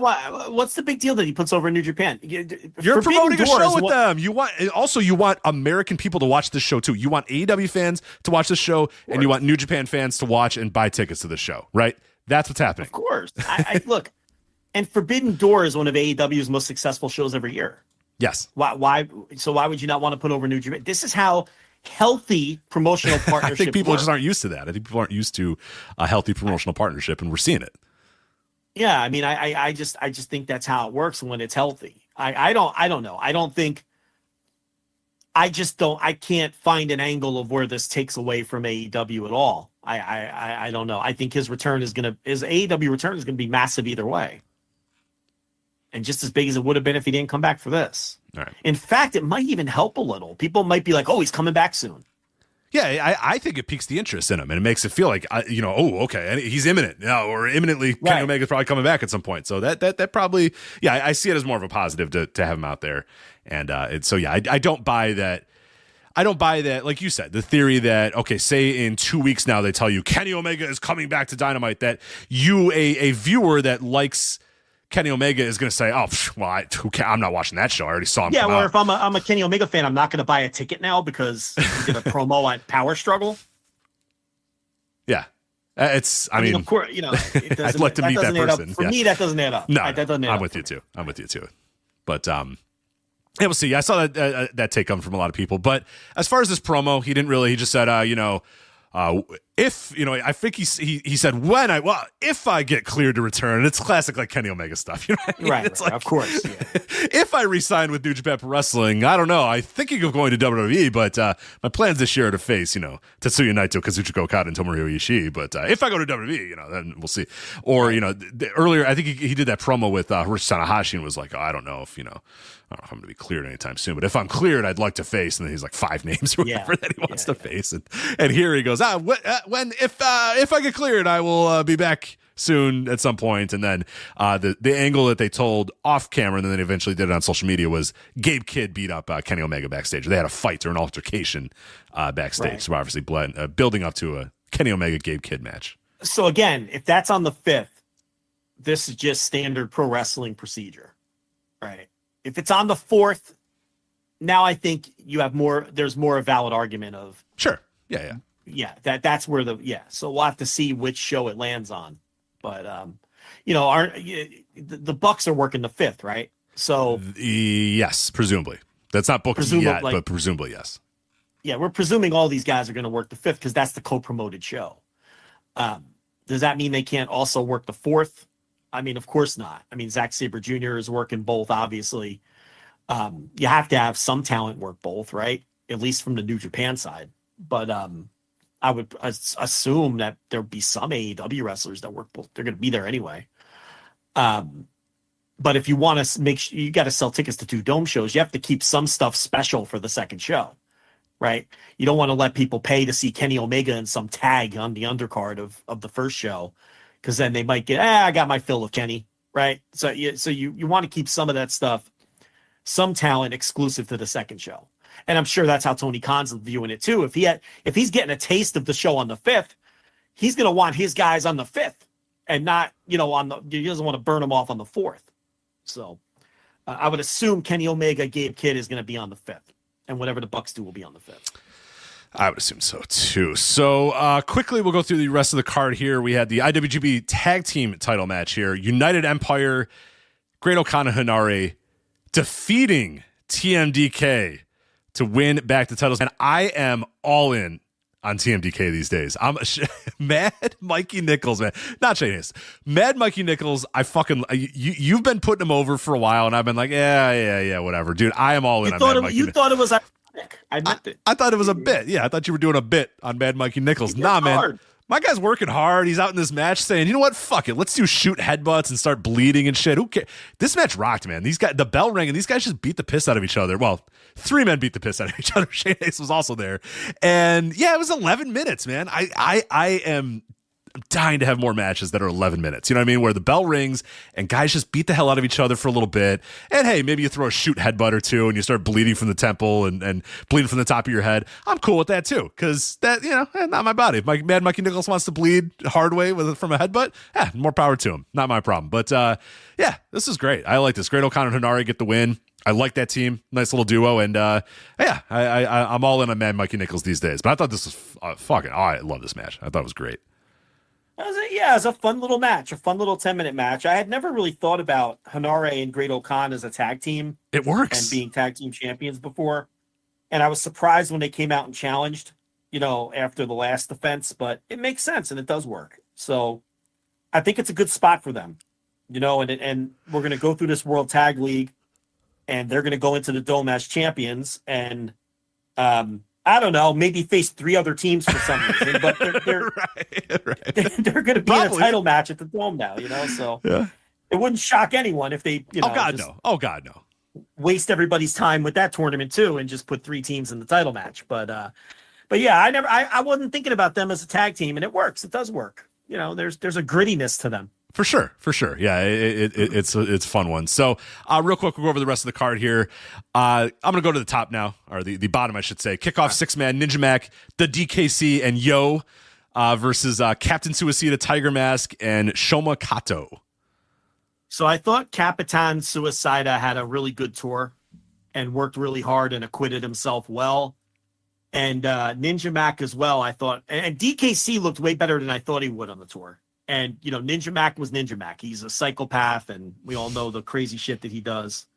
Just a super fun undercard wrestler.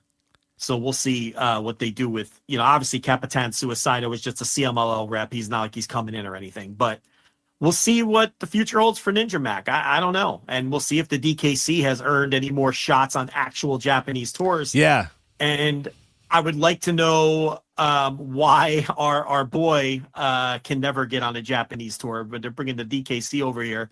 But Fred Rosser, poor Fred Rosser. I mean, what does he got to do to get booked in Japan? I don't know. Really is. Yeah, who do we got to call? It's got to be at this point. It has to be his decision, right? There's no way. He works hard. He looks great. He had a hot feud with Tom Lawlor there for a while. Like they book him well in New Japan Strong. He obviously looks the part. He's a good worker. I don't get it, Rich. They won't bring the guy. I don't understand. Just one. We're not asking for, we're not asking for a G1 run. I'm just asking to a tour or two. Why a World not? Tag League. A World Tag League would be great. You can't throw him in a G1 block to go 1-7. I mean, Fred why not? Rosser, yeah. It's not like he hasn't earned it. He's a good soldier. He works hard. He promotes the brand. It's really weird. I think it's strange. That's all. The true opener of the show was Clark Connors, Drilla Maloney, Gabe Kidd, Robbie X, Taiji Ishimori, the Bullet Club crew versus the Intergalactic Jet Setters, Kevin Knight, Kushida, the Velocities, and Katsuya Murashima. So the Velocities getting their last little shot here. Man, those dudes look tiny. I've seen them always. We've seen them on the indies. We said they're out there, and I didn't recognize them at first for some reason. I'm like, who the fuck are these guys out here? They're so tiny next to all these guys. They're like, Drilla Maloney's in the ring with them, and I'm like, oh my god, these literal children are in the ring here with Drilla Maloney. But how was their? I forget last week what you said. Did the Velocities quit themselves? Well, I heard a lot of people kind of mixed on them as far as World Tag League went, no, or Junior Tag League, I should say. They got off to the slow start, but then they were exactly what you think they'd be in 14-minute matches. Okay. All right. They were fine. They were them. They were the Velocities. Yeah, they were fine. Paris, no relation to Joker Da Silva, and Jude London, the Velocities. But to me, the standout in this match really was Robbie X. I think Robbie X, and I really believe he's one of the most underrated wrestlers in the world and has been for a while. And he doesn't look out of place in New Japan at all. He's just an excellent pro wrestler. And I thought he really showed out in this one.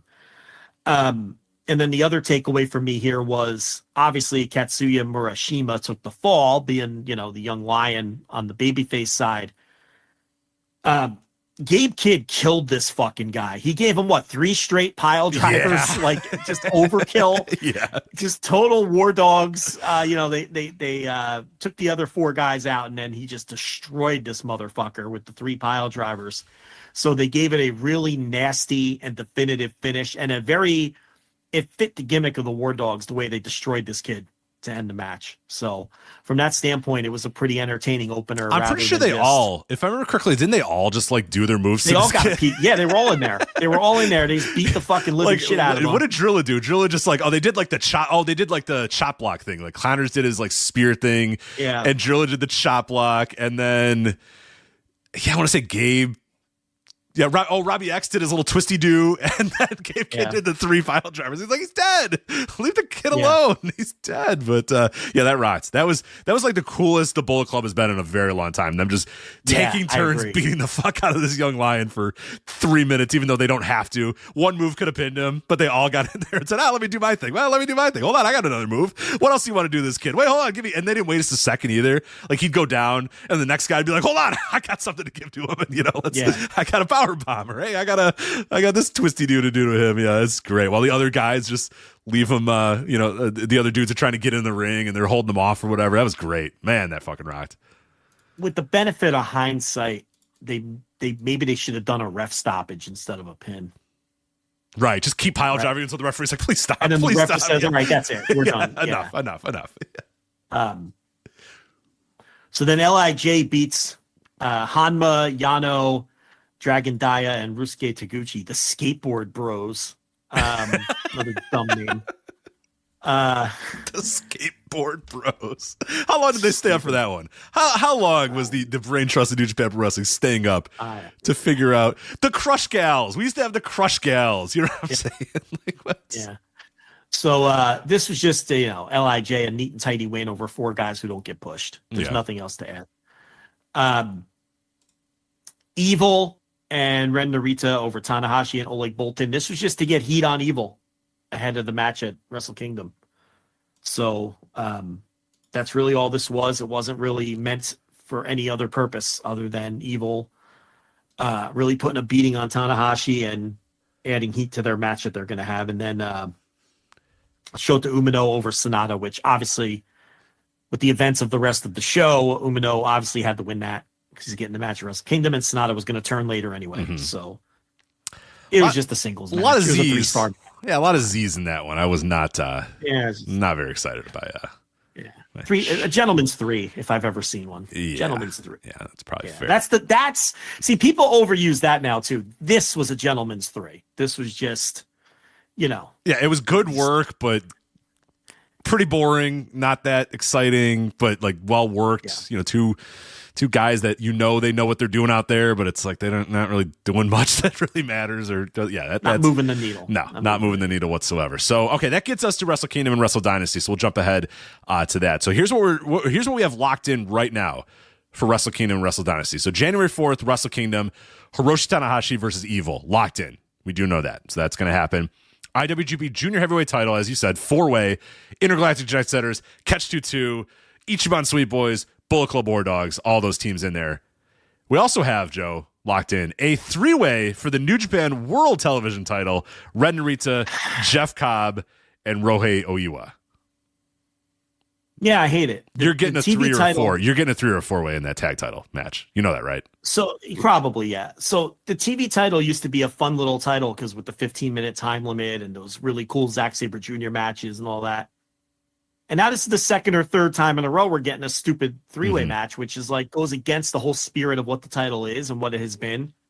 Not that I was going to be excited about anything involving Ren Narita, but I just hate that they keep doing 3-ways for this title. And I obviously despise the 4-way for the junior tag titles, which we already talked about. Tanahashi versus Evil, I don't have a problem with it because it's going to be a crowd-pleasing babyface win for Tanahashi, which is what you want in that spot. So he's going to overcome a bunch of Bullet Club stuff, and he's going to hit the high fly flow, and it's going to be, they're chasing a moment with that one.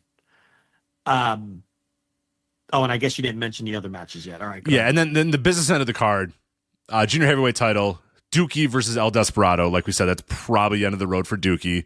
But a fun match anyway, and that should be awesome too. I have no doubt that's going to be awesome. It'll be a great match, yeah. IWGP Global Heavyweight title, David Finlay defending the title against Yota Tsuji. I'm very excited for that one too because I've turned the corner on Finlay, and I think Tsuji's going to be in a big spot here and work his ass off. And then we get to IWGP World Heavyweight title, Zack Sabre Jr. versus Shota Umino, which I can't. I know they're leaning into it. At this point, I know that's the gimmick. I know we're trying to, Shooter, we're doing yet another, let's try this thing on him. We did okay, you could be Dollar Store Mox for a little bit. Okay, that's not really working. What about Dollar Store, Tanahashi? Okay, that's not really working. What about this? Now we're doing let's just make the Naito story your story and see if that works. And it's just...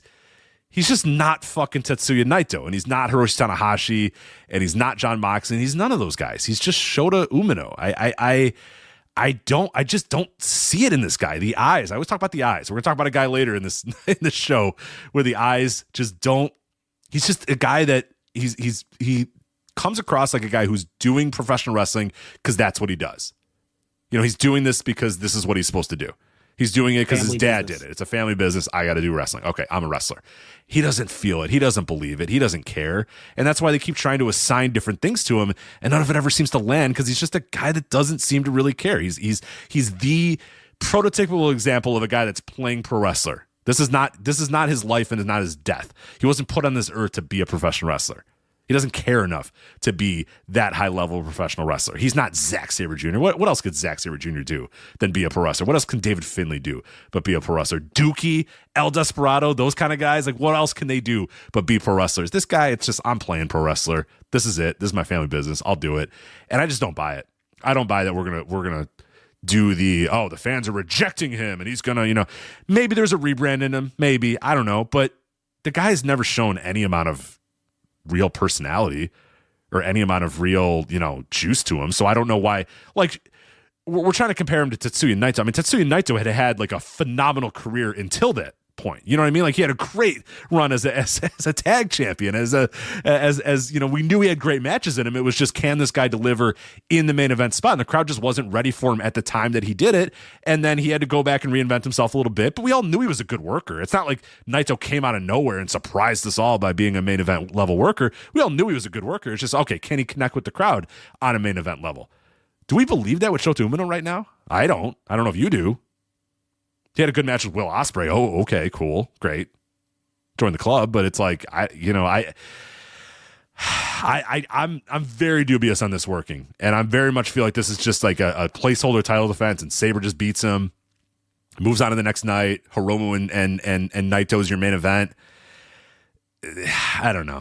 I just don't see this working very well, but we'll see.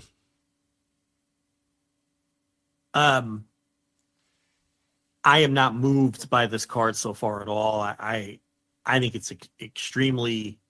It's a weak. I don't want to use the word. That's a weak dome. That's a weak dome show so far. I don't want to use the word disappointing because they just don't have a great roster right now. It's an underwhelming looking lineup, and I know they're going to add a tag team title match, probably some kind of 3 or 4 way. You have to be cynical about it, all shtick aside. And we know they're probably going to add Naito Hiromu because they need a match that's going to sell tickets. And that's really the last drawing match they have. They're going to be relying on Naito versus Hiromu and Tanahashi to sell the tickets here. So I understand they're going to add a few things. Okay. And there's 6 matches right now. So that'll bring us to 8. Maybe they add something else, a 9th match, and maybe even a 10th match for the undercard, just whatever. Multi-man tags or one of their other 4,000, maybe a IWGP Women's. Who even holds that? I have no idea who the IWGP Women's champion is. Oh, let's see if we can play a little quiz game. IWGP Women's, because there's the strong. Is it Mayu Iwatani, maybe? I think it's Mayu Iwatani, right? Oh, man. I have no idea. But the point is, maybe they'll add that, and they'll do something in Stardom and set something up. It is Mayu Iwatani right now, yes. Because Sasha is obviously the other. The strong, yeah, she's the strong. Or Monet. So they'll probably add Mayu Iwatani to the show, and they'll add a tag, in addition to the tag title, Hiromu Naito, and then maybe something else just to get everybody on the card. So this is it. I mean, you're looking at the card. This is a Destruction and Bipu lineup. Am I being harsh? I guess it really depends on how in you are for like how big of a deal you think it is to have Hiromu versus Naito, I suppose, but that's a money match for them, I think. I mean, we'll find out, but I think it is. But the problem, okay, here's the problem. What we have right now on paper will probably be very good. I don't have any doubt that a lot of these matches will be good. Hiromu Naito, the problem is they waited so long on that match, and I'm not confident it's going to be great anymore. It would have been great 2 years ago. Are you confident that's going to be a great match? Yeah. How can you be confident in Naito to have a great match at this point? Now, they might have a great match. I'm not saying, let me be clear. I'm not saying they can't have a great match. Of course. What I'm saying is I'm not confident they're going to have a great match. Whereas if they would have done that match on an anniversary show in 2021 or something, it would have been a great match without any question. Now, I don't know. So it's funny. The stuff they have lined up will probably be good, but I don't really particularly care about any of it. I really don't. There's not a single match they've announced I give a shit about. And the one match that is a big first-time drawing match might not be good, right? So it's a weird card, and it's like the least interesting Wrestle Kingdom maybe since we've been doing this show. Is that fair to say? I think that's fair. Yeah. I'm trying to think. I'm trying to think if there's any other. I mean, every one of the matches that every Wrestle Kingdom we've ever covered, I think had. We were either super jacked up to insane degrees. We used to do preview shows that were the entire 3 hours. The entire 3 hours was the preview. So we were either super jacked up because we couldn't fucking wait, and then the shows would be awesome, or there would at least be 2 or 3 matches where we couldn't wait, and maybe like in recent years, some of the undercards were whatever, but we were at least excited about some of the stuff on top. I'm not excited about anything on this show. This is again, I don't want to use the word disappointing because what else were they supposed to do? Yeah, no matter what, there would be a high-level match that would hook you in. Like, there'd be a high-level type of match. Like, I'm going back right now and looking, and obviously, we all know that Wrestle Kingdoms were pretty big, but these are the kind of matches we're talking about. When we first started doing the show, January 4th, 2012, Tanahashi versus Minoru Suzuki. I mean, that was, phenomenal and much hyped. The next year, Tanahashi versus Okada. The year after that, Nakamura versus Tanahashi with Naito and Okada as the semi-main. 2015, Tanahashi versus Okada. 2016, Tanahashi versus Okada. 2017, Okada versus Omega. 2018, Naito versus Okada. I mean, Jesus Christ. 2019, Omega versus Tanahashi. 2020, Okada versus Kota Ibushi. As the night one thing, and then just.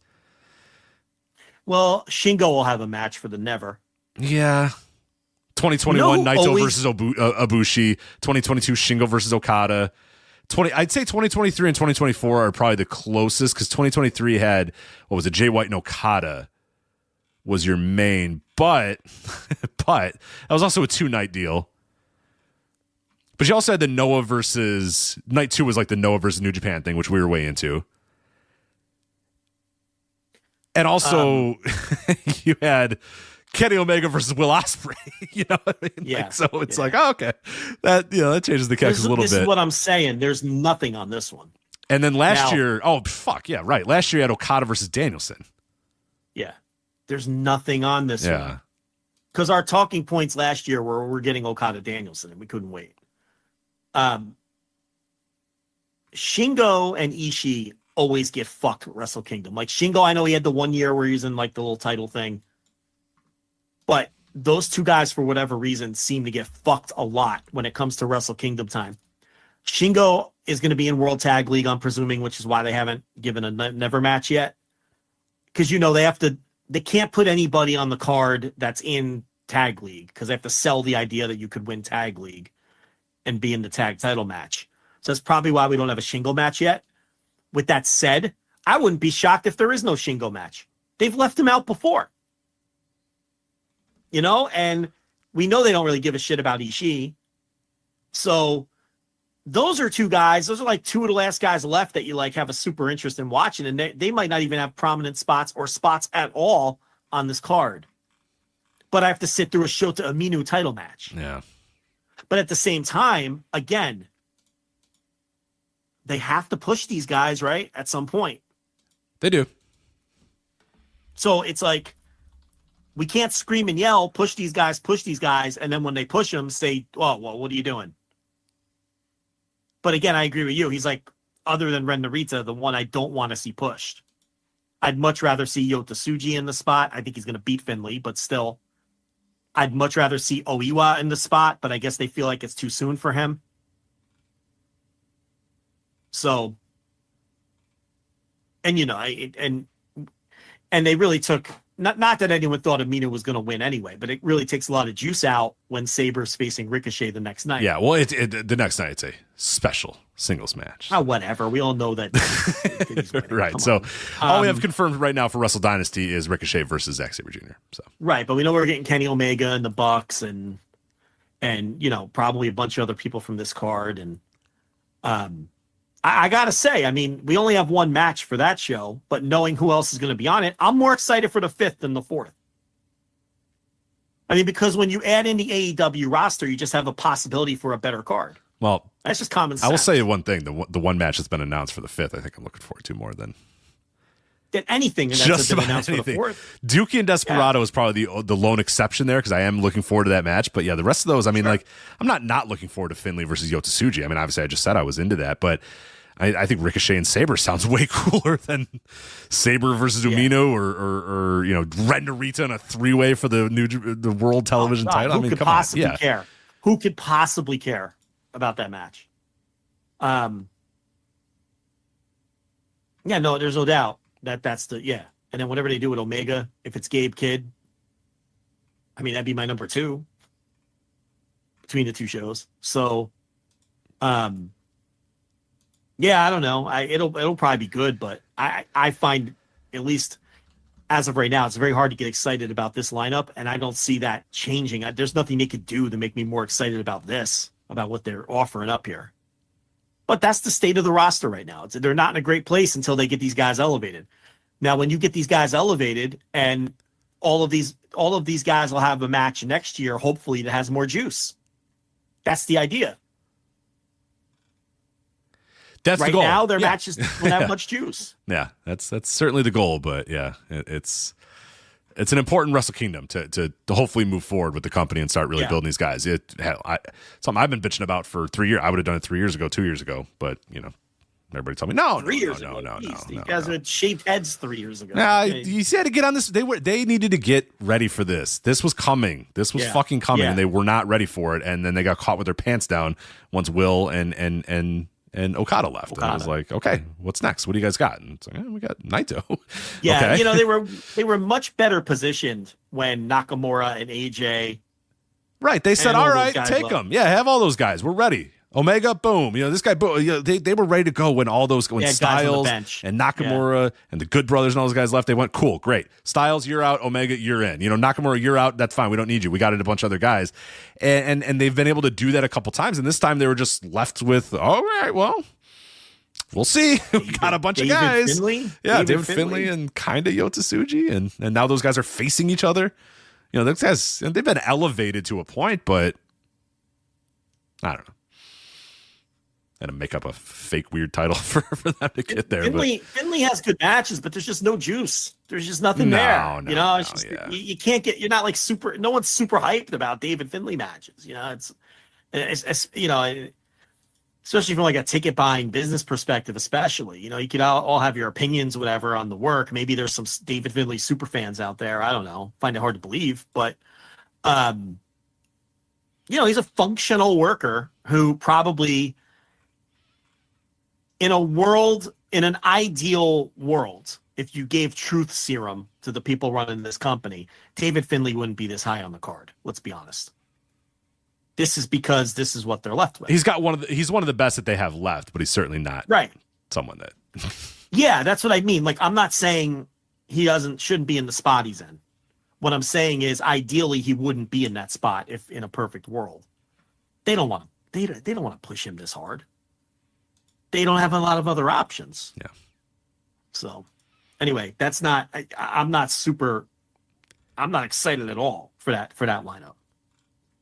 But I guess I should have saw it coming. I mean, what else were they going to do? Right. There weren't a lot of matchups laid out there that you could really.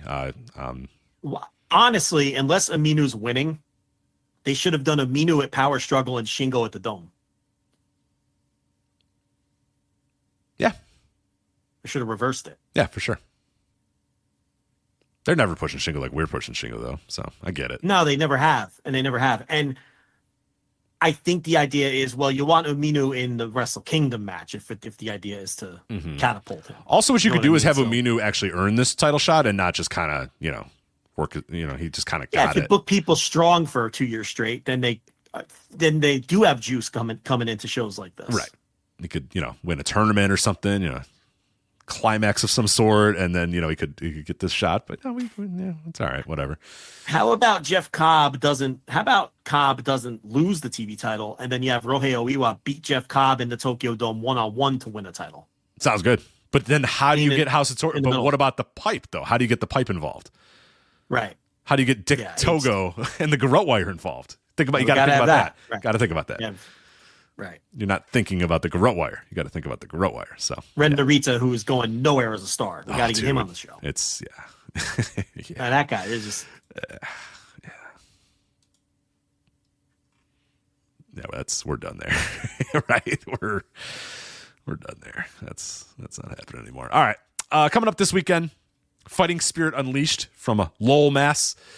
We have Gabe Kidd and Kosei Fujita in your main event for the New Japan Strong open weight title. Konosuke Takeshita versus TJP for the AEW International title. I am so in on that match. That sounds fucking awesome. It's gonna be great. Tanahashi and Ishii versus Bad Dude Tito and Zack Sabre Jr. Kenta versus Rohei Oiwa. Now Kenta's been way better in 2024 on the US Indies and elsewhere. The problem though is I don't trust him in New Japan Strong yet. That's the last place I'm waiting for him to have a good match, because he's had good matches. I've seen him have good matches on the US Indies. I've been there in person for him having good matches on the US Indies. He is doing it, but he still never has good matches on New Japan Strong. So I'm very curious if he can do it here. Probably not, but it's Oiwa. Maybe. I wouldn't bet on it. LIJ, Shingo, and Yota Tsuji versus the Undisputed Kingdom of Matt Taven and Mike Bennett. New Japan Strong women. It's an interesting. It's a match. It's an interesting match. Yeah, we have a 4-way match. Speaking of interesting matches, New Japan Strong women's title #1 contendership 4-way match. Anna Jay, Trish Adora, Hazuki, and Koguma. I don't know if I know anything about Koguma. I think Anna Jay has regressed since they sent her to Stardom and she came back. I think she's looked like shit. She's pretty in bad. her return matches, and I really thought Anna Jay was making a lot of progress before she went to Stardom, and then she came back from Stardom, and it's like, I don't know, it set her back, because I thought the Mariah May feud sucked. I don't know where you are on that, but I thought they had just an average match at Battle of the Belts, and then I thought the match they had in the main event of Collision last week, I thought it was a bad match. I didn't even think it was an average match. I thought it was a slightly below average match. Let me say, I'll phrase it that way. Bad might be strong, but it was like a 2-star match at best. Anna Jay just, I don't know. I look, I thought she was making incremental improvements, especially in the area of her character development, and there was a nastiness to her before she, and I'm like, well, there might be something here with Anna Jay. Because remember, she was a literal rookie when they brought her in. She had like a half a dozen matches under her belt when they brought her in during the pandemic. Like, we're talking, like, when people call people green, she really was like, that's what green is. She was super green. So you got to give her time. But I thought since she's come back from Stardom, and I don't know how her work was there. I haven't even seen any reviews, and I'm never going to watch it, obviously. But her work upon return to AEW, I thought she's gone backwards. So, and these 4-ways are always tricky, especially with inexperienced people who are experienced at them. So I don't know. I'm so over 3 and 4-ways. Just pick 2 people and have a #1 contender match.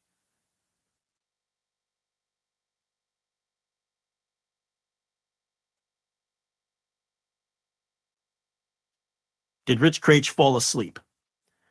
Am I off the air? Well, I'll tell you what. I bet I'm muted. So I am going to continue previewing this show, and hopefully someone in the chat will let me know if they could hear me.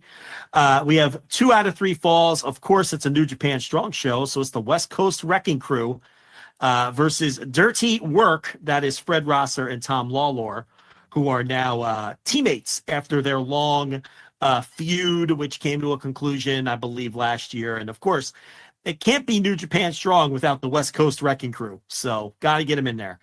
And of course, that's Tom Lawlor's former dudes, right? They were in a unit together, and that's the feud. So sorry, I'm back. I was having a sneeze attack. How many sneezes are you usually? Do you have like a number that you're usually at? I just sneeze once and I'm done with it. You're a 1. Okay. I'm usually 3 is my most. Wow. This bad boy. No, I don't have this that. This was like 5. I don't know what happened here. Something got. It was one of these things I would unmute and I'd be ready to talk, and then right as I was unmuting, I'm like, oh, here it comes again. And I don't want to sneeze on my microphone on the air. That sounds terrible. So, thank you for taking the lead there. But I'm good now. We plow on with Mustafa Ali versus Leo Rush. I think Mustafa Ali. I think that's crazy. That's your stinks. He stinks. That's going to be my point. It's crazy that's your reaction to Mustafa Ali versus Leo Rush. But Mustafa Ali's post WWE run has not been great. It hasn't been great. He sucks. Now, I think Leo Rush has been doing some really cool work for AEW lately on the weekend shows. But yeah, that's a match that you would think you'd be looking super forward to. Why am I not looking forward to Mustafa Ali versus Leo Rush? But I'm not. Not at all. Ali's output just hasn't been that great. New Japan Strong Openweight Tag Titles, TMDK, they still have that set of belts. They defend against grizzled young vets. And grit your teeth, Rich. Grit your teeth for that. I don't think they're going to get grit your teeth over. What do you think? I don't think they're going to get they're not going to get much over at all right now. So, well, some of that is just AEW. They'll bring, they just...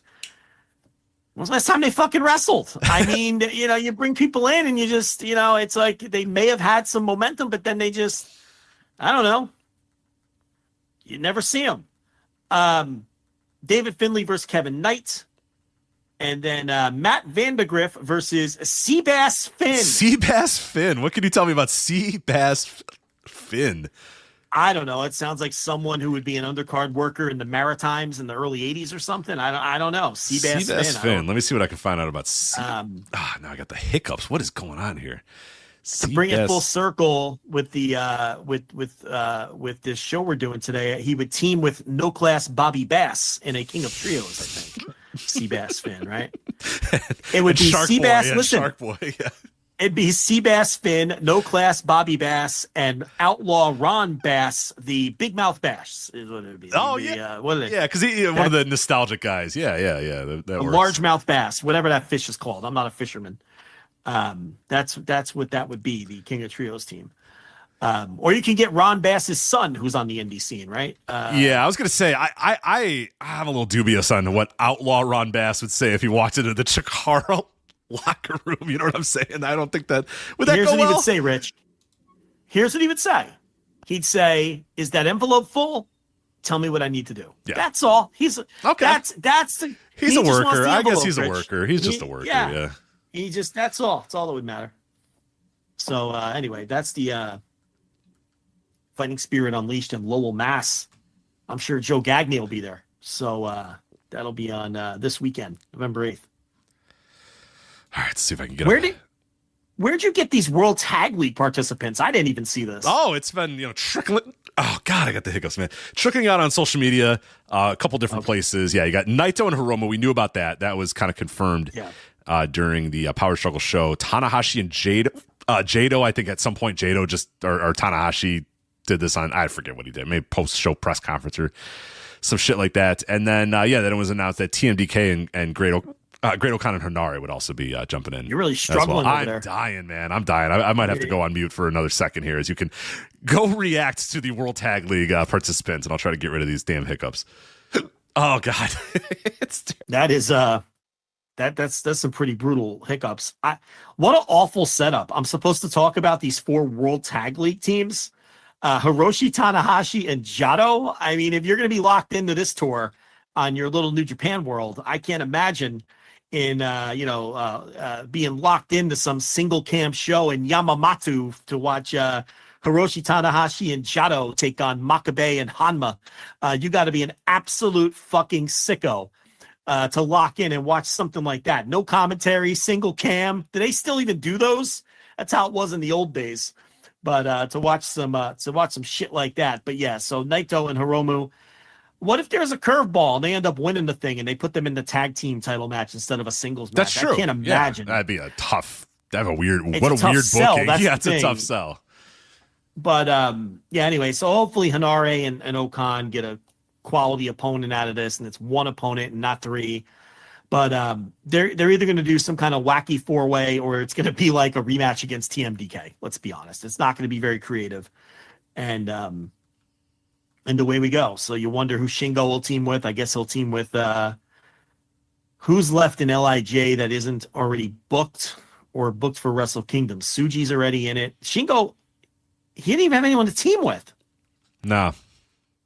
Because Naito and Hiromu, unless they want to put Bushi in it, which I don't think they'll do. Shingo and Bushi? Is that what? Yeah, I don't know. That's tough. So then if that's the case, why haven't they announced a Shingo match? Maybe they'll do something on the following tour to set up a never match. I don't know. It's also possible, like you said, Shingo's just not a big. Yeah, it might just not have, you know. Fucking Rambo. Could They've be in done it Rambo. before. Yeah, he could be in Rambo. He's been in it before. All right, so that's the World Tag League participants, and that I think is the world of New Japan Pro Wrestling. So there you go, big, heavy New Japan Pro Wrestling segment on this here show. You don't get that very much these days on the Flagship, but 2 hours basically, about an hour and a half, give or take. We fucked around for a half hour or so about New Japan Pro Wrestling. Let's do this Crown Jewel before I get to the other stuff going on in the world of wrestling. Right. So I did not watch one fucking second of Rehab Season Presents WWE Crown Jewel 2024. No, not interested in the Crown Jewel PLE. Wasn't locked in like you were, but I will help lead you through the show, Joe. So our opener, we kick things off with aura and presence and cinema as the Bloodline takes on Roman Reigns and the Usos as they determine if they are Us enough and who is Us. And they are, Joe, and I like that they did this booking here. You get Roman Reigns teaming with, and get this, his cousins, Jimmy and Jey Uso, who are brothers. You follow? They are brothers, yes. Okay, so the brothers, Jimmy and Jay, teaming with Roman Reigns, their cousin. So it's all a thing. And then they're brothers on the other side. That's why it's the Bloodline. Yeah, correct. Because then the Bloodline, also people that are in the blood, Jacob Fatu, Solo Sikoa, and Tama Tonga. So Bloodline. So how this came together, as Michael Cole noted on the show, in the most dramatic way possible, as these entrances, which took up about 25 minutes. And he goes, those of you who saw Friday Night SmackDown know that Jimmy and Jey Uso asked Roman if he would help them tonight at Crown Jewel and team with them on this event. And Roman's response was simply, yeet. Cool. So Roman teams with the Usos here after replying yeet on SmackDown. And the big story here is Solo pins Roman. I bet you weren't expecting that, Rich Craig. No. Solo pins Roman. No. So is that actually they did a big dramatic tag spot because one of the Usos doesn't trust Roman and the other it's all the same shit, just rehashed. So they did this thing where Roman wanted to tag in to get his hands on Solo, but it was the Uso who doesn't really trust him. So he teased the tag to Roman, but then he turned and slapped the other Uso on the chest instead and tagged him in, right? So then they're not fully Us yet. They're not fully Us yet. Rich, they're always at odds. This story is never ends. Joe, did you see the transformation that happened on Raw? I know we were locked into Raw is War, also in Rehab. Sami Zayn now. It's really interesting. So what they're doing is Sami. We'll get to that. Hold on now. Okay, I guess we'll wait. You're jumping ahead. I'm so excited to talk about this story because they've inserted Sami Zayn, and now Jimmy and Jay aren't sure if Sami Zayn is Us or family enough. Oh my God, what a riveting television! I can't believe what direction they've gone here. So, we have to talk about. We got to crawl before we can walk. We got to crawl before we can walk. You're right. So the Uso that doesn't trust Roman. Nobody's bitch with the right hand man. Which one? Which I don't. Do you even know anymore? Who knows anymore? I know. I forget which one doesn't trust Roman. It's not important. So he slaps the other one on the chest. I think Jay doesn't trust Roman right now, and Jimmy does. No, I think Yeet does trust Roman. No, he doesn't. All right. So let's go with Jimmy came back, remember, to help Roman. Yeah, you're right. And then they went to Raw because that's the only time that they could communicate with their family members is at Raw. So they always say, I'm going to go to Raw and we're going to talk to Jay. And then Jay's like, I'll come to SmackDown and talk to you guys. So it's like they just so no, I believe they had to go back to Raw to talk to Jay to see if he'd be interested in teaming up with all of them again. So I believe Jay is still indifferent to Roman. So Jay wouldn't tag Roman, and he slapped Jimmy on the chest, right? So the crowd is like all hyped up for the tag, and then they boo because they don't get the tag. Mm-hmm. So then Jimmy gets in, and he's like saying to Jay, "What are you doing? What are you doing? Why didn't you tag him in?" Right? As he's coming into the ring. And I'm just screaming at my TV, "You just tag him in then." Right. Nothing is stopping you. Turn around and tag him. From taking a 45-degree angle and tagging Roman yourself. Cinema. This is such cinema. I love it. But he acts like that's not even a possibility. And he's yelling at his brother. And then he's like shaking his head as he walks to the center of the ring to lock up with Solo. Just tag in Roman yourself, you dope. Trash. And the fans eat this up. Of course, it's yeah. high art. We're the ones that don't get it anymore, man. I don't understand what happened. Roman sells it too. Roman's like, I guess I'm not in the match now. Darn. Just fucking tag him in. God, this sounds awful. My This sounds God, truly it's so terrible. Fucking stupid. So they go on to have just an average ass match. Here's the thing. The other side was Solo, Jacob Fatu, and Tama Tonga. Because they don't dare let Tonga Loa wrestle. I love that they don't let him. They don't even bother with him anymore. He just comes down. They're just like, just look good. They not only don't let him wrestle, he still manages to blow spots when he's not wrestling half the time. Yeah. So Tama Tonga's new thing is because it's WWE and their fans are simpletons and the wrestling, like, it's statistically dumber and poor, we should point out. Yeah, he just makes this dumb sound with his mouth that he goes da, da, da, da, da, da, da, da, and the fans then repeat that back. So he builds his matches around when he's going to make that sound. It's kind of like a cross between. Remember when Jay Briscoe would give like a reverse neck breaker and go ta ta ta ta ta ta ta, give the reverse neck. And remember like how Brody Lee would go yeah, like that was his thing. It's like a cross between those two things. It's just this random mouth sound that Tama Tonga makes now. And it acts, I think he always did it. Like if you watch him in New Japan, it's just something he would do. It's like a tick, like he would do when he wrestled. But because their fans enjoy everything about wrestling except for the wrestling, which they don't care about at all, that got over.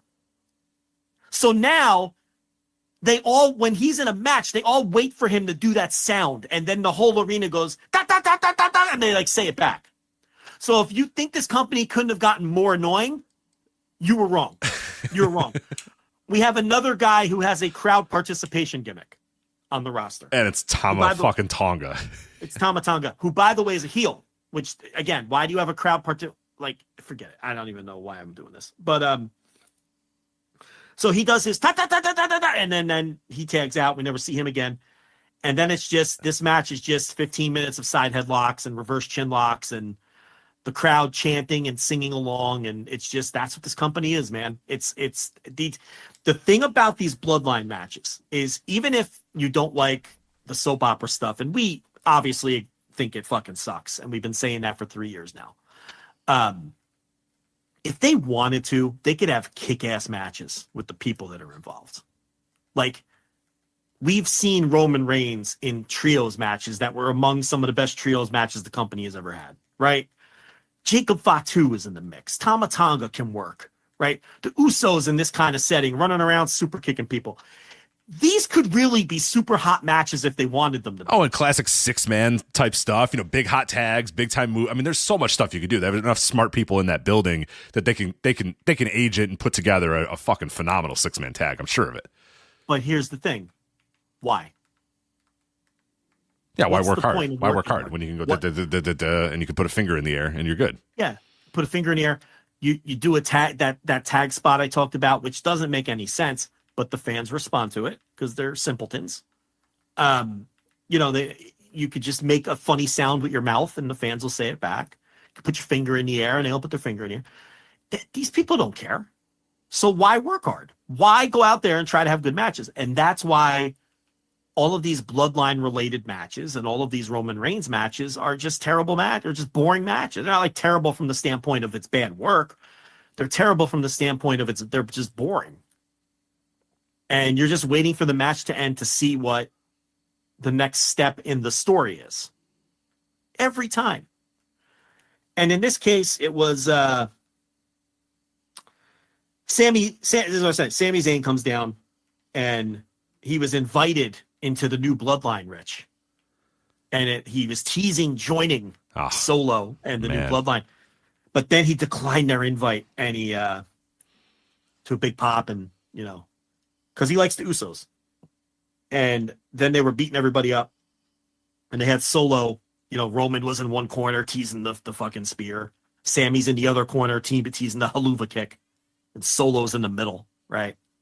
So they milk that, and they get the crowd humming, and then Solo goes out of the way, ducks out of the way, and Sammy accidentally kicks Roman in the face. Oh, no.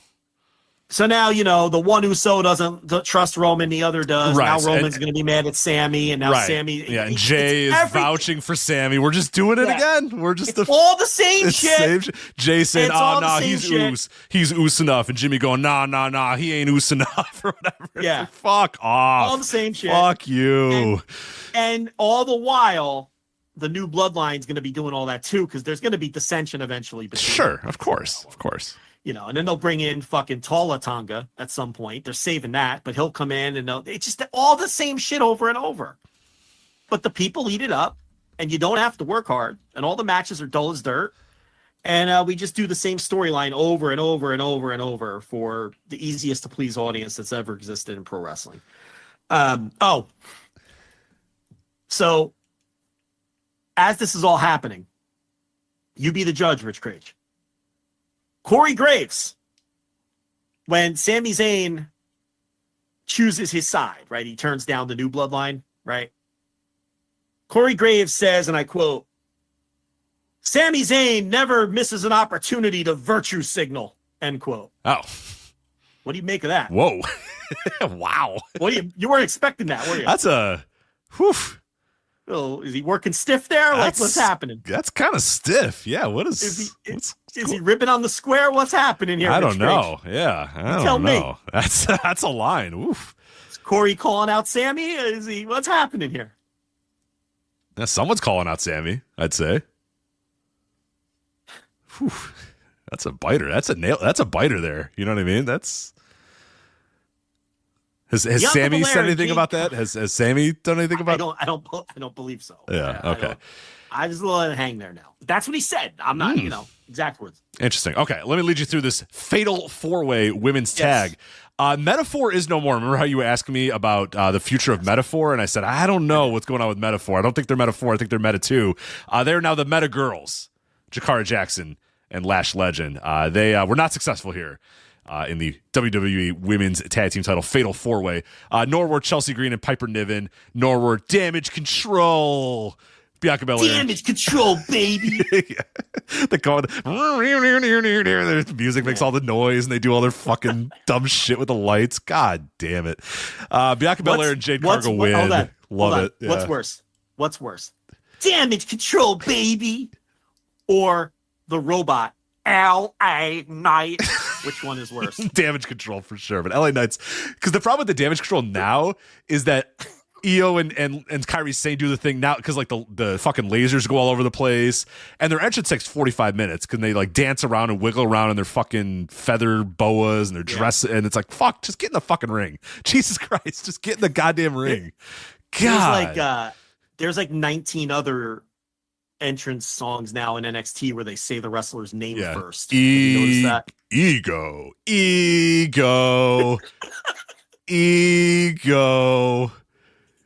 It's just as awful as this wrestling matches. It just never changes. Yeah, it's so bad. Fuck. So they're finally teasing the breakup with Bianca and Jade. So Corey Graves insists that they're not getting along, and Michael Cole's like, you're reading too much into it. So we're planting the seeds. Fine. Mm-hmm. Great. We're gearing up for the WrestleMania match between these two. Jade Cargill, I mean, I know we've talked about this before, but I'm going to talk about it again. She just feels like any other woman on this roster. They have sucked all of the special out of her with the way that they present her in this stupid tag team. And at first they tried with the limo stuff, right, to make her feel special. It was a little redundant to have her step out of limos every week, but at least it was an attempt to say, all right, she's different. In the ensuing year, she just feels like any other woman on this roster. All of her superstar charisma has dissipated, and I don't know. There is just no way to argue that the one thing you can say about the way she was used in AEW is she was always presented as something special. Yeah. Now, her storylines may have been totally redundant. It was just a challenger of the month, right? Kind of one note. Like pretty one note. Pretty one note. It was a very one note. It was boring and it sucked. It was only one note, actually. But. And it was always like lower card or mid carders that she would face. I think she had like at least 3 or 4 different feuds with Red Velvet alone. And it was never anything. But they always made her feel special. She always felt like a bigger deal than all of the other women on the roster. WWE has somehow managed the opposite, and she doesn't feel any different than any of the other people that were in this match. It really is incredible. So anyway, that was the deal there. Next up was Seth Rollins and Bronson Reed. This was the best match to this point in the show. Did they blow this? Did they blow this thing off? Because there's no way they blew this off in Riyadh, right? Yeah, it blew it off. Fuck. So damn it. They finally do something cool. Anyway. They finally do something cool, and it blows off in Riyadh. Man. Yeah, he had the great angle with Reed where they wrote Seth off with the splashes from the top or whatever. They're out there having what is to this point the best match in the show, and I'm like, all right, I'm actually enjoying this WWE sports entertainment match. And then Rich, they cut to a tight camera shot, and we do some mid-match promos on each other. Oh. So, like Mark Cuban on Shark Tank, I'm out. That's it. They lost me, and that was the end of that. And, Seth Rollins was screeching about, you didn't end my career. And Reed's like, I'm going to end your career. And just cutting promos on each other. Well, and I'm just like, all right, I'm out. And then, Seth eventually won the match. Liv Morgan and Nia Jax referred to this at the top. Terrible match. I mean, I don't know. It sounds dreadful on paper. So. It was really bad. But as usual, because it's Nia Jax, we had Tiffy time, Rich. They hit the it's Tiffy time. That's actually never mind. Whatever you told me to add that's my worst one. Is it's Tiffy time. Yeah. That's the worst one. That's the worst one. So she comes down and it's the same old will she or won't she routine with Nia Jax. But this was for the Crown Jewel thing, right? So it's like, yeah, but I guess she could still cash in on the. No, she could still cash. I assume. God, this is. Oh, you're right. She could cash. I hate to do this, but I would assume that in this match she could cash in and win the WWE Women's title that Nia Jax holds. Right. Yeah, I blew that. You're right. I forgot about that. It doesn't have to be a title match to begin with. You could cash in anytime. Right. So every match is the same now. Like they go, it's Tiffy time, and she comes out, and then we're supposed to pretend that these people are vaguely friends. If every single time she comes out and goes, I was there to help you. I was trying to help you. Because again, you have to be a simpleton to enjoy this stuff. Statistically dumb and statistically poor. We should point that out. Yeah, you're right. You have to be a simpleton to enjoy this because every time it's the same. She comes out, and then Nia Jax leans over the top rope with her hands on the top rope, right? And leans over like, what are you doing out here? And she's like, I'm just trying to help. I'm here to support you, right? And then they do that every time, though. Like, why doesn't it's Tiffy time just stay the fuck in the back then? Yeah, or why doesn't Nia Jax say, look, enough. Like, don't fucking come out or I'm going to beat your ass. But no one ever asks these questions. No. They just, it's just all crowd response. That's all that matters. All that matters is the crowd response. It goes, it's Tiffy time. And then everyone yay! And then she comes down. That's all this is. You can't attempt to apply logic to any of it. It's for simpletons. So, and again, wrestling never has to be high art, and often isn't. But this, I don't know what this is. It's perplexing that people enjoy this shit. All right, so what? So she didn't help, or did she just like kind of help? Or no, didn't and then Liv wins, and then Liv cried, and okay, cool, great. Then they get in there. Triple H, after both of these, gets in there with the Sheiks, and they fucking give the belt, and whatever. They got him on camera again. You'd be stunned, but Triple H appeared on camera multiple times during the show. Wow. Poor guy. He's one day he's gonna put his foot. He's like, guys, I need to be back here. I need to be in Gorilla running the show. I can't be out in front of the camera. Right? Yeah. I mean, I don't know how he does it. I got to be on this headset. Really I got to be with this notepad. I got to be with this board. Like, what are you guys doing? No, somebody else has got to do it. Sean, go out there. Adam Pearce, go out there and do it. It can't always be me. I can't always lead off all these sold out shows and tell you, are you ready? I can't keep doing that. It's responsibilities. I have bigger things to do. I got bigger fish to fry. So someone else is going to have to go out and get the first pop of every single sold out building. Someone else has got to do it. It can't always be me. Someone else is going to have to bite the bullet and go out in front of 70,000 people and get the first big pop. All right. Someone else, please. And I mean, Rich, he needs time to eventually read the lawsuit. So we got to stop having him come out. Right. Come on, guys. So come on. This guy, he's a corporate officer. He's got to read that lawsuit at some point. So next up was United States title. We had Carmelo Hayes, Andrade, and L.A. Knight. Robot voice. So, why do people watch this? What the fuck? What has happened? What has happened? Why? I don't get it. So this fucking jag comes out, and it actually wasn't that bad. Match was fine, and LA Knight retains the U.S. I'm not going to break it down. Please don't. Dear God, please don't. Yeah. Cody Rhodes defeats Gunther for the Crown Jewel title, and once again Triple H and all the Sheiks come out and present Triple H with the title belt. Beat him clean in the middle. Cody Rhodes defeats Gunther. I don't know if I burned this off here, but then again, they're getting $50 million for it. So is it really burning anything off? No, no. It's looking pretty good on the old P&L sheet. So yeah, you got to do it. So Cody wins. It was a good match. I can't call it a great match. If I had to star rate it, if you want me to do that, 3 3.75. You see, the problem is they went out there and had nobody tries on these shows. No, that's not necessarily it. So they went out there and had like a good wrestling match and everything. But here's the thing. WWE crowds, and especially the Saudi crowds, because they only get like 2 or 3 shows a year or whatever it is, they really are exclusively there to chant, sing along, do crowd response. They don't give a fuck, even more than a regular crowd, about anything that's happening in the ring. And I think what happens is the wrestlers understand that. So they're not out there trying to like work psychology into the match for it's like they're going through the motions. They got 23 minutes and they're going to go out there for 23 minutes. And these people they're waiting for people to hit finishes, and it is what it is. I mean, it was good enough, but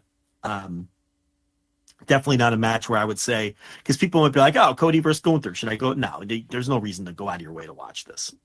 It was good, very good even. But more and more in that company, especially on shows like this, it just doesn't behoove these guys to go out there and like work super hard and have creative matches, because their fans they're not interested in that. They're, so why bother? So anyway, that was Crown Jewel from Riyadh season in Saudi Arabia, the Kingdom Arena. The Kingdom Arena, Rich Craich. So yeah, I think I'm gonna skip that one.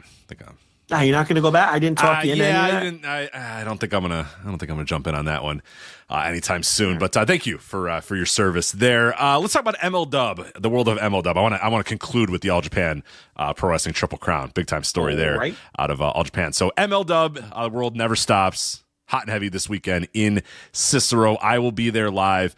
Big news out of the from the desk of CEO Court Bauer, president. I don't know if he's president or CEO. I forget what title he gives himself for MLW, but I don't know if you saw this. Big press release went around. A bunch of people published it on all these different sites. Joe, you're never going to believe this. MLW special events will now be free on YouTube. Hold on a second. Yes. Haven't they been free on YouTube? Yeah. Oh. So what has changed?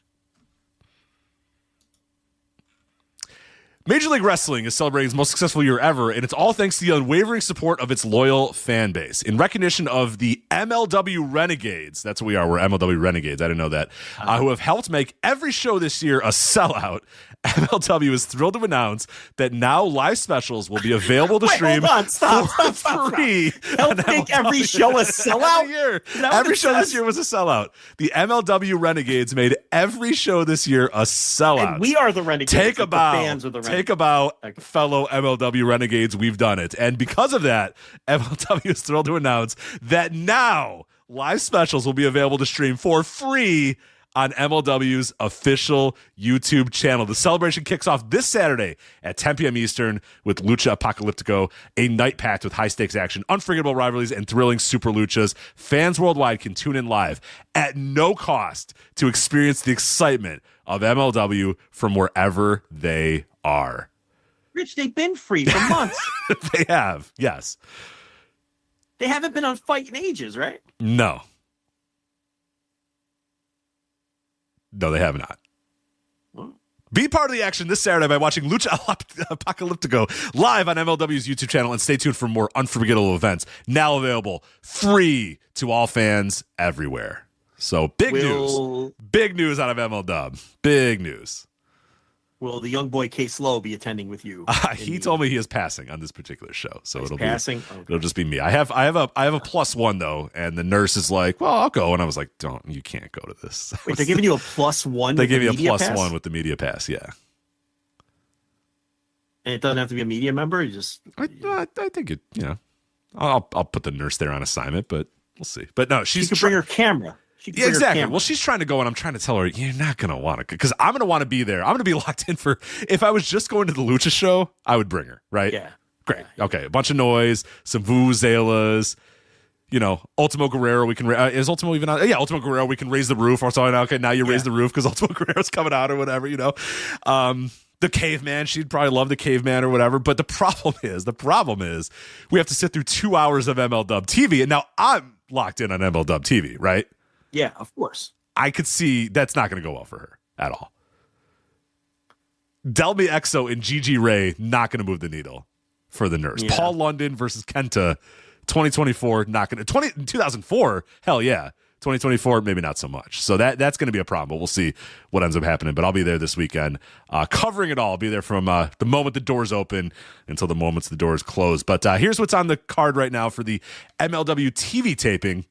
Okamura coming back to the world of MLW. He'll be taking on Akiro Kwan on the TV tapings. Donovan Dijak versus Kevin Knight. Now that's look, Kevin Knight's been like a breakout star over the last couple of months, right? I have a lot of ways that I book out Kevin Knight. Put him in there with boring ass Donovan Dijak. You're pushing Dijak though, with the whole doomsday clock thing and everything. So. Yeah, great. Delmy Exo and Gigi Ray. Fuck me, that sounds terrible. Paul London versus Kenta in 2024. That's a rough look. Minoru Suzuki, Matt Riddle. That could be pretty. Nah, Minoru Suzuki stinks now too. So Minoru Suzuki's one. He's garbage. Yeah. Yeah. Weapons of Mass Destruction match: Mads Cruel Kruger versus Akira. You should bring a mask so you don't breathe in those toxic fumes. Yeah, that's right. Because the one time Kruger let off a bomb in there. Yeah, you're right. It was Kruger versus Fatu, right? Yeah. And he let off a bomb. Weapons of Mass Destruction. There was, and then the announcers were like, they're like selling it with the, right. The what is that? What did he just launch off there? Right. So I gotta, I'll bring I think even N95 is not gonna work. I gotta bring a full on gas mask or something like that. These are chemical weapons, or they're terrible. There's fans at ringside. This is dangerous. Yes, you never know. I mean, it's true. Yeah, you never know. And the ventilation at the Cicero Stadium is not very good. So you're right. I probably should be well prepared. And then your main event of the MLW TV taping, a Joe Lanza offer match, MLW World Heavyweight Title, Kojima versus Bobby Fish of the Rogue Horsemen. I think Fish might win. You think? Yeah. I mean, at some point, Kojima's got to lose that title. Yeah. And the Rogue Horsemen are getting the big push. They're getting the shove. No, it's not impossible that you might see history in Cicero this weekend. I can't wait. Yeah. The history of Rob Fish of the Rogue Horsemen winning the titles. Yeah. Hell yeah. Yeah. I don't know what you're laughing at. You might see history. That's true. It's true. That strong arm might not even, Bob Fish is going to work a very well worked match, attacking the arm. Kojima's going to go for it. And it's one of those things. He's going to go for the lariat, and then he's going to, hit Bobby Fish. Bobby Fish is going to go down, and Kojima's going to grab at his arm and go, Can't get the pin. Yeah. And Bob Fish will roll around, put him in a victory roll or something like that. Maybe a little cradle. Pull the tights. Yeah, pull the tights a little bit. 1, 2, 3. He did it. The Rogue Horsemen have done it. I mean, hopefully he holds the tights. He better, yeah. I'd be disappointed if he didn't grab a handful of tights. Yeah. We'll see. If Court's listening, he just got a free booking idea there. And then the Lucha show, not as loaded up as some of the other Lucha shows have been. There's a lot of MLW matches on the Lucha show, I should say. We're presumably starting, I don't know if we're starting the match, the Lucha show with BRG of the Rogue Horsemen versus Alex Kane in a chain match. Brett Ryan Gosling is over with me now. I enjoy him. He's actually good. So chain match with Alex Kane. Big grudge match from last time. Then we have Bad Dude Tito Escondido with Jesus Rodriguez versus Matthew Justice for the MLW National Openweight title. Falls count anywhere as well, Matthew Justice. So, he's... I think Matthew Justice refuses to take bookings unless it's plunder. Right. I would love to see that guy. He needs to do 6 months where he just grapples. You know what I mean? Right. Yeah, he needs to do the reverse gimmick. Get this out of your system now, but then he's got to do something for a year straight where he becomes that's the old me. I used to be Falls Count Anywhere guy, but now I'm grapple guy. But I think he realizes that's probably not going to go well for him. Yeah, get him in there with Daniel Makabe and Tim Thatcher. Yeah. Just work. Yeah. A little wrestling, right? Little Kevin Koo, him and Kevin Koo just out there just kind of working holds. Yeah, I don't know if that's going to work very well for Kevin Koo. There's a pull. Yeah. Wouldn't it be Guarini would be more the wrestler? No, he thinks he's the wrestler, but I think Kevin Koo's probably the better. The wrestling half of the act? Koo throws kicks stuff, Yeah. Koo's like it. Yeah, he's good, but he's good at the grapple. He's good at the Koo's grapple. got the strikes. He's the striker. Guarini is the, yeah, sort of. Shooter. He's the shooter. Yeah. This sounds terrible here. MLW World Women's Featherweight title. They announced it as a triple threat match. Don't get mad at me. That's what MLW called it. Janai Kai, Luvia, and how the hell? I forget how the hell you pronounce it. Was it Persephone? Persephone? That's terrible. That's a horrible match. That's a horrible match, right? I mean, it's a 3-way, so you already lost me. It's fucking brutal. That's a terrible match. I don't want to watch it. Yeah. Good Lord. We have nothing else. There's nothing else for Janai Kai to do. Nothing else. You called it a triple threat, so you lost me instantly anyway. They called it I said they called it that. Trust me. You meaning MLW. Oh, I see. I thought you were getting on me. No. Yeah. Calm down over there, Craig. You're on edge. Who's Luvia? She's related to who? Who was it that? Oh, Luvia is related to. Oh fuck. It's someone. It's someone decent, I think. Right. We talked about it with Rob Viper, but I forget now. Yeah. I can't remember now. I can't remember. Either way, she probably doesn't have a wiki page, right? Yeah, I don't think so. Yeah, someone in the chat room will let us know. Oh, hold on, I got it. It's her father's Sangre Chicana. Oh, okay, all right. Yeah, well, that's what it was. I'd rather watch Sangre Chicana than hers. I wish he was booked. He's not booked. Not booked on this show. No. He's the guy that has many children, right? I think he said, yeah, he's a very virile man. Yeah, So he, I think he's got several children across many different areas. All right, Atlantis Jr. and Star Jr. versus the Caveman, Barbaro Cavanario, Felino, and Magnus. And last time I was there, Felino was the most over guy in the building the entire night. And I have well, no why idea not? why. It's Felino. I have he came out, and me and Case looked at each other. We're like, what the fuck? And the entire time, everyone's going, Felino, Felino. And we're like, what? That's awesome. We're like, what? That's awesome. Like, when did he become like he was in there with like Atlantis. It was Atlantis and Felino. And I was like, oh man, big time matchup. Atlantis is in the ring. These people are really going to appreciate it. And everyone's just shouting, Felino. And I'm like, all right, well, whatever. Cool. Let's do it. Let's have fun with Felino as the tippy top star of the company. Hechicero and Ultimo Guerrero versus Esfinge and Kevin Knight. So Kevin Knight doing double dip here. He'll team up with Esfinge to take on Hechicero and Ultimo Guerrero. Yeah, maybe they all got tapes of those 1996 Conan shows in Tijuana where Felino worked all the time. I guess, tapes of those shows. Big time in the Chicago market. Yeah, guy's big in the Chicago market. I don't know what it is, but. And then, MLW World Middleweight Title, triple threat match. Mystico, Averno, and Teton. Couldn't it just be Averno and Mystico? We got to slip Teton in there. Yeah. You know these bookers now. I don't know what they're doing. So okay, I'm guessing. I've been guessing this for a while. You think Mystico is losing this title, but he ain't getting pinned? Yeah, but we keep saying that. I know it's got, but now it's like, okay, you're doing the triple threat main event, like that feels like the time. But we've been saying that for 6 months now. So, well, he is dropping. What was the other title he dropped recently? He dropped like the NWA welter. He gave it up on his own. He's like, I don't want it anymore. I haven't defended it ever, but I've had it for 800 days and I'm sick of it. So right.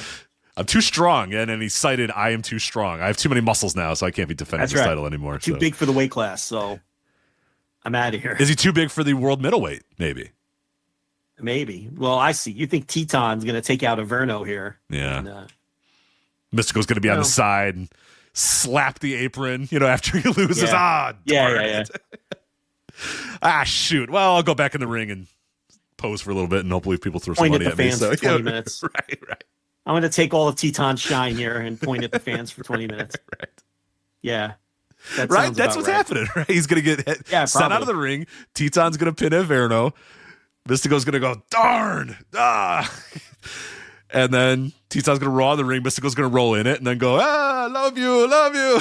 And point at the fans for 25 minutes. Yeah. Yeah. So you think he's finishing up and he won't be at Eric Bischoff's one shot in New York City? I can't believe we can't even watch MLW without Eric Bischoff taking that shit over. Fuck off. Rich, I don't think he'll actually be booking the show, but I get what you're saying. I want them to. I want them to say, all right, Eric, here you go. The pencil's yours. Joe, are you telling me the world of MLW would lie? Because they said, and I'm reading verbatim from the email that they sent me, Eric Bischoff will have complete and total creative control for the event. You're telling me that might not be the case at the Melrose Ballroom December 5th. You're going to that show as a reporter, okay?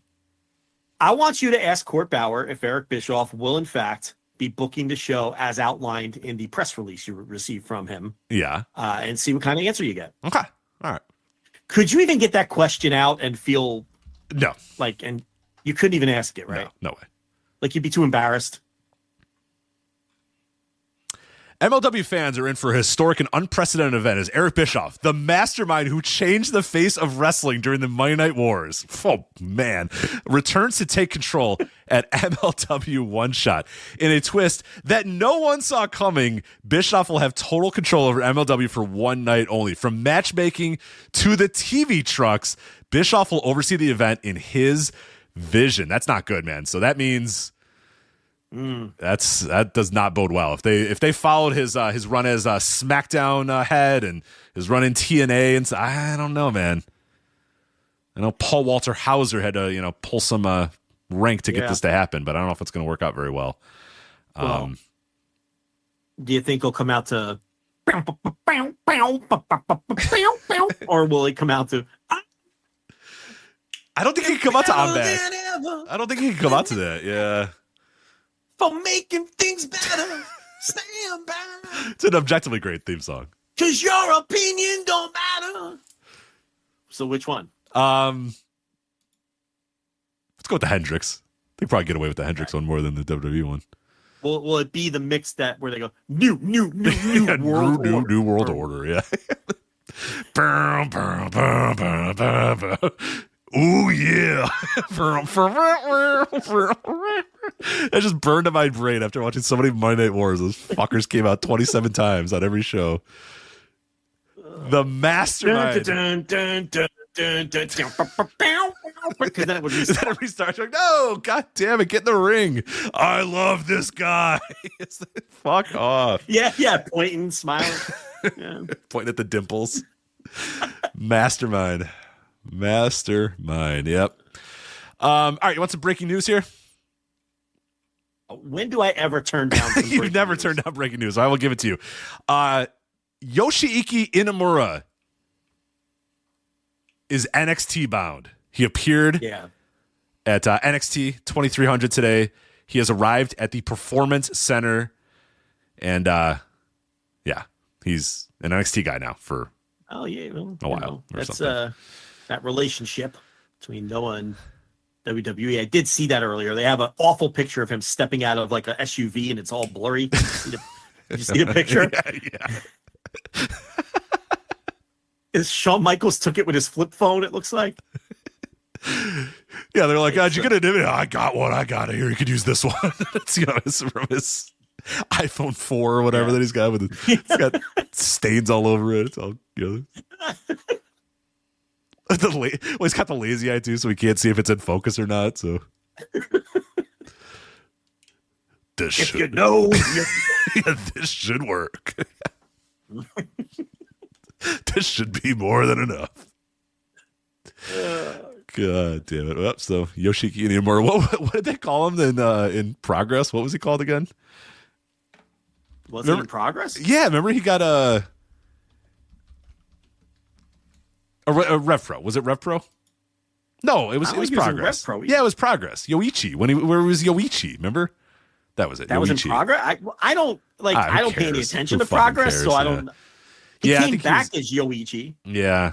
Oh, that's right. He came back, and then they just said he is determined that he is no longer. I didn't know he picked that up in Progress though. That's news. Maybe I'm wrong. Maybe he didn't pick it up in Progress.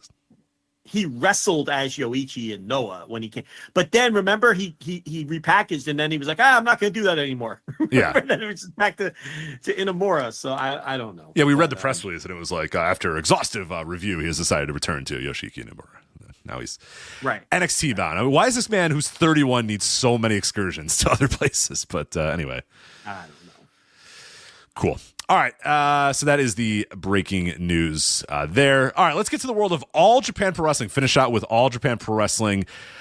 Joe, at Hotel Amisi Sapporo, 789 people attended an All Japan Pro Wrestling show thinking, hey, All Japan Pro Wrestling's coming to town at the hotel or whatever the fuck this place was at.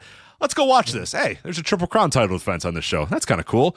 Yuma Aoyagi versus Davey Boy Smith Jr. And they left. Those 789 people, they left with Davey Boy Smith Jr. as your brand new Triple Crown champion. Yes, that Davey Boy Smith is your new Triple Crown champion, defeating Yuma Aoyagi to win the title. Well, they've been touring up there in Hokkaido. That's where their most recent tour is.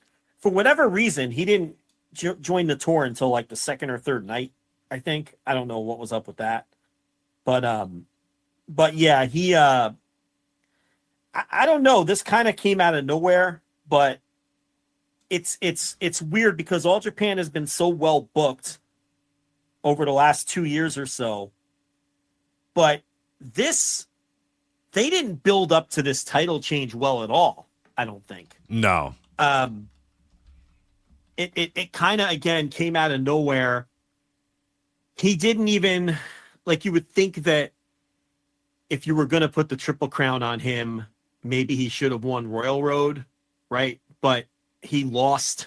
He didn't even get to the finals. He lost, like, in an early round. He lost to Ayabe. Yeah, Ren Ayabe.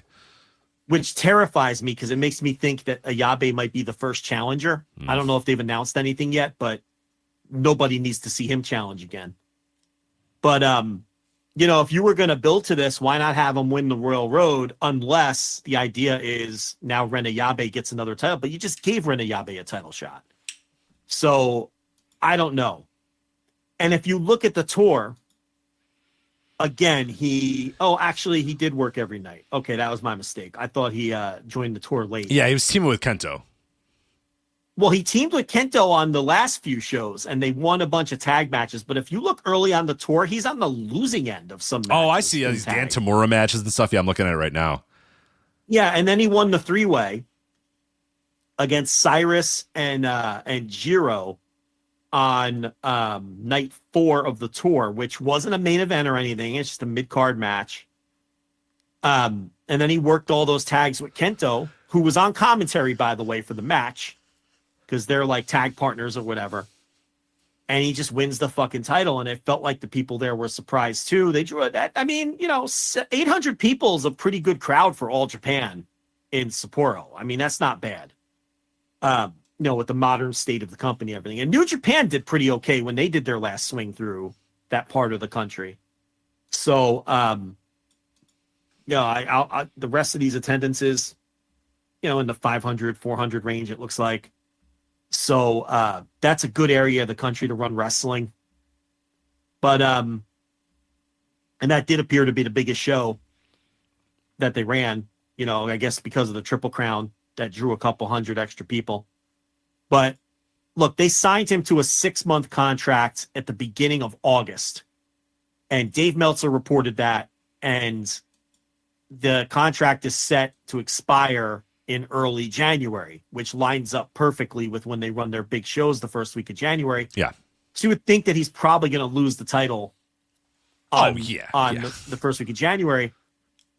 But it's very similar to what they did last year with Katsuhiko Nakajima. Same deal. He comes in at the end of the year, he wins the title, works through the first part of the year. It's very similar to that, except that was booked much better. That was Nakajima. This is Davey Boy Smith. Well, yeah, the matches were much better, but it was also booked much better and was more interesting. This just came out of the blue, and I guess we should have known it was coming when Dave Meltzer on Observer Radio made a note that Davey Boy Smith Jr. was getting a Triple Crown title match in a couple of days.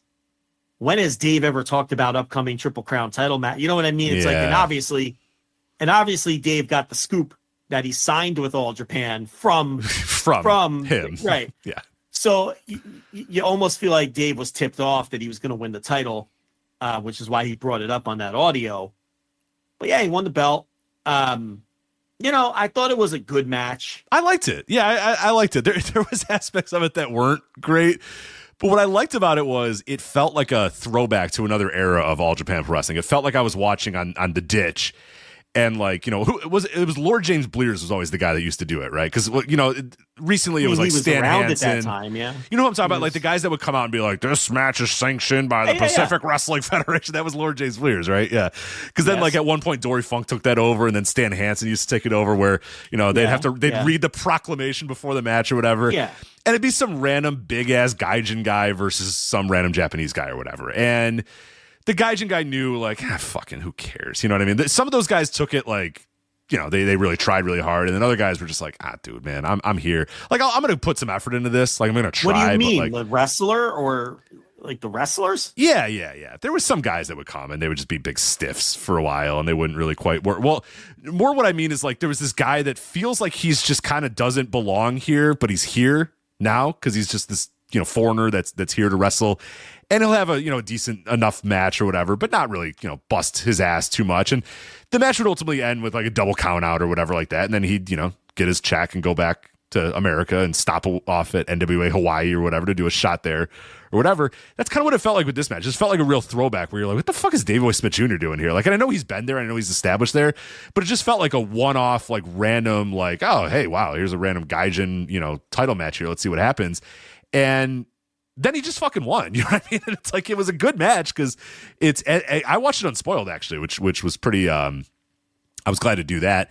And, I'm watching it. I'm just thinking, okay, yeah, he's just having an okay match here. We're doing some power moves here and there. And then they started doing a bunch of kickouts at the end. And I'm like, okay, this is getting kind of fun. I'm getting kind of interested here. But, ultimately He's going to win, and Davey Boy Smith's going to roll out of the ring, and that's the end of him. And then he just fucking won, and I was just kind of surprised at how it was. But it felt like a throwback match in a lot of ways because he's working big power style, not very minimalist. Davey Boy Smith Jr. in this match, I'll tell you that, very minimalist in this match, and Aoyagi I think did a good job of making him look like a big monster here. But no, I thought it was good. I thought it was good.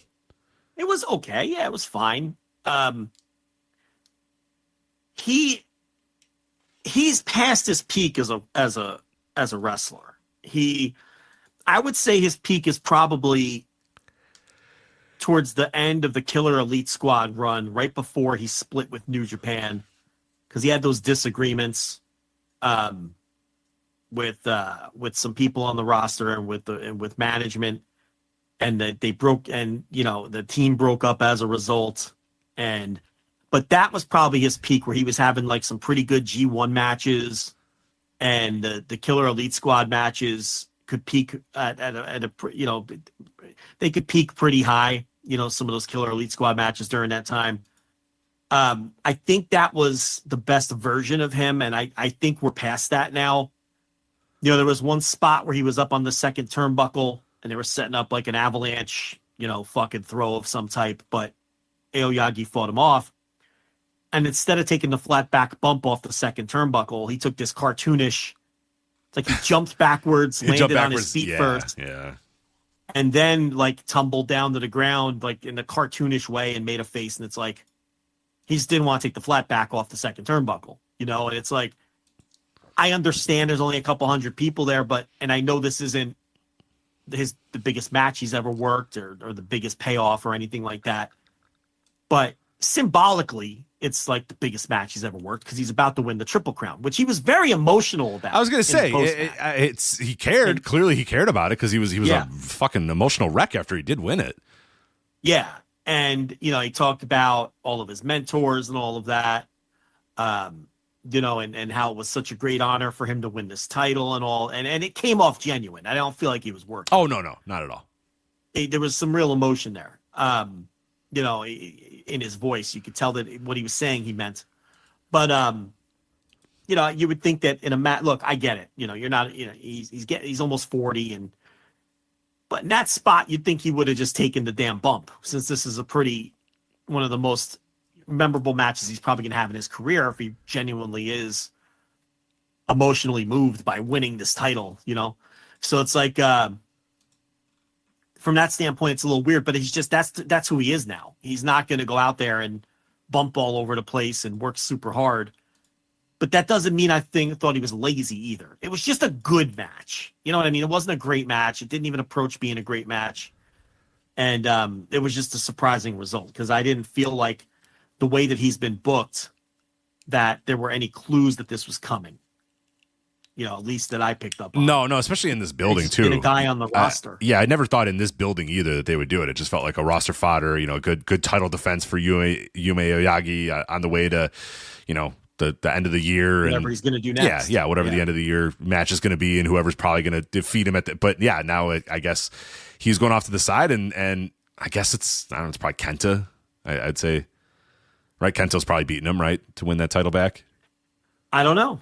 I mean, I don't know what they're going to do. I am just saying, if he has a 6-month contract, and I went back and looked at the report, and it ends early January, it just lines up for, okay, yeah, let's get something out of this guy, and then we'll have him lose it, and then, kiss him goodbye.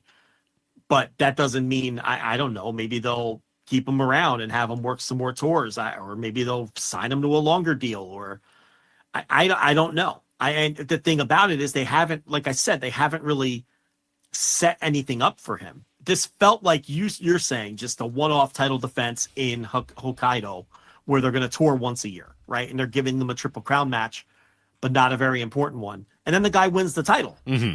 So I don't fucking know. He lost half his matches on the tour. So yeah, it's weird. I don't, so I don't really have any clue where they're going with it. He's teaming with Miyahara. So are they going to do like where he gives his partner a title shot? Is he going to lose it back to Aoyagi? Are they going to give Rena Yabe another title shot since he beat him in the Royal Road? I really don't know. So just a bizarre booking move. Just I can't make sense of it. And then I watched. Did you watch the entire show or just the main? I watched the entire show with the exception of the comedy battle royal.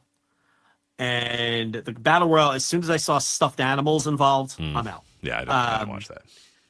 And then, of course, I skip Jiro. I don't watch Jiro matches, so I skip that as well. But I watched everything else. Okay, well, I watched the semi-main, so let's talk about that one, and then we can quickly go over the rest of the card as we're running out of time here. But Saito brothers, Jun and Rai Saito versus Ren Ayabe and Ryuki Honda. And I know you want to talk about your man Ren Ayabe here a little bit. Well, I don't have anything new. He just still stinks. And I at first I thought, here's a young guy with good height. He's got potential. Then after the Royal Road and the title match, I was like, oh, you know what? I'm out. This guy's never going to amount to anything. He just doesn't have it in him. And we kind of did that whole rant already. And now I'm at the stage where I actively hate watching him wrestle. He fucking stinks. And he's the complete opposite of what I was talking about with Robbie Eagles, where everything Robbie Eagles does has pop. It feels like it has impact. It feels like he's trying to hurt his opponent and win a match.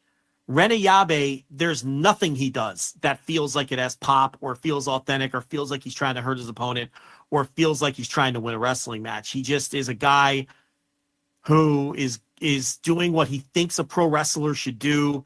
He has very limited athletic ability, and everything he does looks like shit. And I hate watching him wrestle. He is one of my least favorite pushed pro wrestlers in the world right now. His performances actively take me out of matches. And I just think he's the shits. So, it's funny because he's on the opposite side of two guys who are also limited athletically, but have found a way to become quality pro wrestlers in doing what suits their strengths. Yeah, maximizing their physical abilities. Yeah, and minimizing their weaknesses and what they can't do. And the Saito brothers are an extremely entertaining act, one of the best tag teams in the world, in my view. And they have their act down pat, and they really have made something of themselves when we were pretty hard on them and thought that they were going to amount to nothing. And, that has been totally not the case with them. And Ren Ayabe, I would be stunned if this guy has that kind of turnaround. He just doesn't get it. He does not get it. The eyes. The same with Shota Umino, the eyes. He just doesn't look like he looks like I'm doing pro wrestling. This is my job right now, so I'm a pro wrestler. I'm doing pro wrestler. It just doesn't, he doesn't have it. There's not the is factor. You don't believe it in him. He doesn't believe it. You can tell he doesn't believe it. This is just what he's doing right now. This is my job now as pro wrestler. So I'm a pro wrestler, man. You got to believe it. You got to be it. You know what I mean? This has to be your life. You have to want it. You have to make the crowd want to get invested in you. He's so much going through the motions, playing pro wrestler type stuff out of him. It's very disappointing because I did it one time. I was with you, thought, oh man, there's a lot of potential here. And now I watch him. I'm like, dude, I don't know, man. He's not getting any better. Like, this is the point now. We're supposed to be seeing these like meteoric leaps that you would see from these guys. And you're seeing just nothing. You're just seeing absolutely nothing out of the guy. And it's like, oh, okay, yeah, there's nothing here. There's just no fire. He has no fire. That's what he's missing. He has no fire whatsoever. Again, he just doesn't have it in him. There's really not much to talk about on the show. Dan Tamura and Shotaro Ashino over Miyahara and Ryu Inoue, and Inoue took the pin and Tamura got the pin. Tamura, is a guy who I think eventually they're going to get behind in a bigger way. And the opener was Saiki Yoshioka, who I think may have lost a title match earlier on the tour, but he teamed with Musashi and they beat Hikaru Sato and Suwama. It was just an opener. They, a little bit of comedy dashed in. And as I said, I skipped the other two matches. The other note with All Japan is Naruki Doi is injured, and they might have to do something about that because I'm pretty sure he's still the junior champion. Yeah, he is. He beat Yoshioka on this tour to defend the title, but he's injured and the Dragon Gate pulled him off some shows. So you know how that goes in Japan. If he can't come back, they might have to strip him. And he's had a good title reign. It's been a great title reign. Yeah, it's been phenomenal. He's had a really good year and he's had a good title reign. And I think he's going to pop up in the FSM 50. I wouldn't be shocked at all. But that's something to keep an eye on. So whatever they were planning with whoever was going to knock him off, if he's hurt longer term, and I haven't heard anything in terms of the severity of the injury, they might have to strip him and scrap whatever plans they had for whoever was going to knock him off. So, yeah, that was one other note from the tour, because he had a successful title defense on one of those shows. So that's a little All Japan Pro Wrestling. So we'll check in. Gerard Detroit letting us know they have another December 31st show at Yoyogi number 2. So that was the one. Wasn't that the one last year that had the Nakajima? Yeah. Right. Yep. Wasn't that it? That Yep. was it was New Year's Eve. Yeah. Okay. So they'll presumably do that again, and I'd imagine, whatever it might be, whether it be Kento versus Davey Boy or something, that's probably where you're going to get that blow off or the title. I mean, it's a different name in the mix. They don't have a lot of names in their Triple Crown. I think it's just, I get it. I mean, you got this guy for 6 months. We always talk about it. People think of having somebody and knowing when they're going to leave as being a bad thing. I see it as a good thing. So you could say, all right, well, you know what? Fuck it. We're going to get sick of, if we can't always have Kento, Yuma Aoyagi, and, Yuma Anzai always just trade the title. Throw this guy in here for a little bit. Have him have a couple reigns. Maybe he gets one successful defense out of it, and then he loses the title, and then he pack his bags and he goes pack. That's fine. I get it. I mean, it's a little bit of a shock to the system to see Davey Boy Smith Jr. as the Triple Crown champion, but I'm not bothered by it. I don't have a problem with him being the Triple Crown champion. I just don't think they booked a very good story. There's no story. There was a better way. Yeah, he could have come in, and we should have known over the last half of the year, or from the day one when they signed him, and it's like, oh shit, this guy, he's winning all of his matches and moving up the ladder, and yeah, he didn't exactly move up the ladder. He just kind of. Okay, well, you look from the point that they signed him. It was before the August tour. He lost his first match to Jun Saito. Yeah, right. Then he formed. He's been teaming with Miyahara. Like, that's been his tag team. I think don't they have a tag tournament coming up? They do their tag tournament at the end of the year, right? So, Gerard will correct us if I have that fucked up, but I think so. He'll probably do the tag tournament with Miyahara, and then maybe you're right. Maybe they build to a title match out of that somehow. But my point is, they didn't build him up to be someone who anyone felt like was a threat to win the Triple Crown. They didn't do a program with him and Yuma Aoyagi or anything like that. He didn't even look great on this tour. Like I said, he lost half his matches on this very tour in front of these fans. He didn't make some deep Royal Road run, right? So they brought him in August, and he's just been totally unremarkable from a kayfabe standpoint. He's just been a guy on the roster. And then he wins the title. Yeah. It's just, and that's atypical of how All Japan has booked the last 2 years. That's all. Right. Sometimes it's very obvious where they're going. I mean, they've been very good at A to B to C booking over the last couple of years, to the point where you're like, you see things coming a mile away, and that's fine. I have no problem with that. I have no problem with seeing things coming from a mile away. And they've done, I think you said, have done a pretty good job of keeping things, keeping things very, very sensical in a lot of ways. Yeah, well booked, sensible. It's been a very sensible, well booked promotion. It's just weird because there's no story. They didn't build to this. That's all. That's the issue. I mean, and I'm not a big fan of doing title changes off of no build unless it's meant to be like, if this was his first match in, I think that's good, because they're like, whoa, this guy's new to the company. Shocker, he just won the title. A big shocker, yeah. That guy's been kicking around for 3 months, and you haven't done anything with him. So if he would have just won Royal Road and then won it, that makes sense. Okay, won a tournament, he won a title. We'll he check didn't even get to the finals. Yeah. We will check in with this maybe next week as well. But the world's strongest tag determination league is indeed starting November 9th in a couple days here, and running through December 8th. And Kento and Davey Boy Smith are teaming up. Yeah. They've been a team since he got there. Right. So, and like I said, they had Kento on commentary for the match. And he had a cool, someone's got to tell me how to get my hands on the shirt. It was a red t-shirt with the All Japan logo, but it said, instead of All Japan Pro Wrestling, it said like All Japan Kento Wrestling or something like. It was a really cool shirt he was wearing. How do I get my hands on that? Yeah, I know it's Japanese sizes. I got to order like. You're going to need like an 8X. Yeah, you're going to need about a 7X. I'll tell you that. I have a large that I got from Japan, and man. a little young. When I first got it about 10 years ago, I could make it work.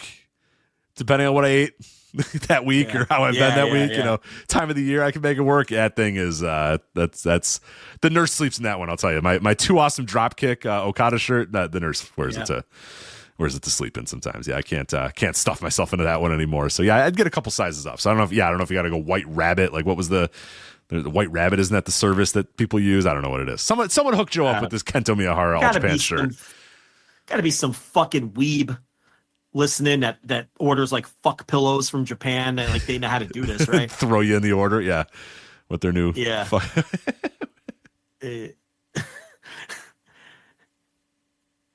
Not really endearing myself to whoever that might be. Yeah, whoever that person that you want to help you out a little bit. But they know. Anyway, give me a hand with that. Next time you're ordering a fuck pillow, they know. Next time you're ordering a Pokemon or something, just get me in the mix. Next time you buy a Sailor Moon fuck pillow, let me know so I can exactly. So I can get this Kento Miyahara shirt. Throw it in there, yeah. Yeah. Anyway, so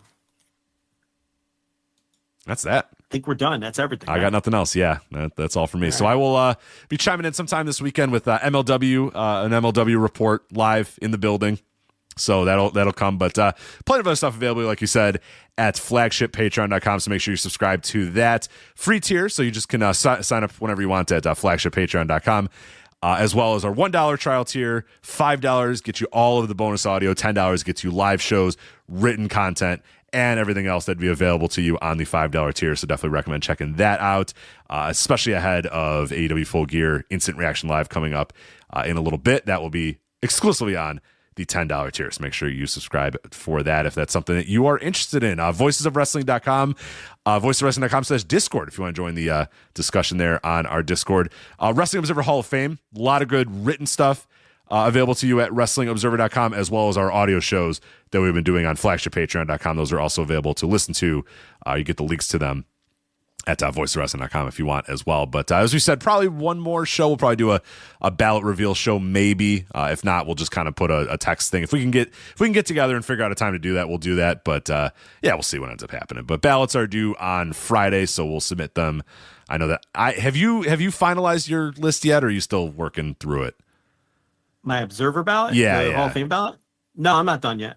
I think I got it, but I haven't hit send. I'm doing that thing where I reply to Dave with the list, but I don't hit send because then I switch it like 17 more times until I eventually hit send. Because you're like you wait for like the clock to hit like 11:58, and then send it to him like last minute as possible, right? Not always. Some years I do. I don't know. It's just for me. It's just a matter of getting a quiet hour to sit down, and I'm probably 95% certain what I'm doing. I just need to sit down, give it a final good think, type it out, stare at it, and then hit send. That's all. Yeah, I'm going through that process. It's just a matter right now. of finding time to do that. I got everybody that I want bolded, and I'm just making sure. Then I got like another level of underlines. Like the underlines are like locks, the bolds are like thinking about, and so yeah, I just got to kind of parse through it. But I think I'm just about there. But we'll probably get you guys something up, either written or audio, with our final ballots coming up in the next couple of days. So if you're interested in that, you can check that out. But I really do recommend going into the flagshippatreon.com archives and checking out the Wrestling Observer Hall of Fame audio that we did this year. Tons of hours of audio. And as I said, even if you don't care, I always say this, if you don't care about the Wrestling Observer Hall of Fame, that's fine. I get it. But it's really just us talking with experts of wrestling about great wrestlers. So if you like wrestling history, if you like great wrestlers, that's all. You don't have to really care about the minutia of the Wrestling Observer Hall of Fame. It's just good. It's just three people that love wrestling talking about great wrestlers. That's all you really need out of it. So definitely recommend checking those out. But that is it for us. As Joe, I'm Rich. We'll talk to you guys next time. Take care. Bye. Hey kids, do you like wrestling? Well, we like wrestling too. We are Shake Them Ropes here on the Voices of Wrestling Podcasting Network. Myself and Chris Novembrino kind of doing a lazy river of wrestling criticism, going through the news and whatever happened in stateside television wrestling. And also, you know what? Sometimes we just like to watch old stuff and talk about that too. Love for you to give us a listen. If you haven't already, we are Shake Them Ropes here on the Voices of Wrestling Podcasting Network.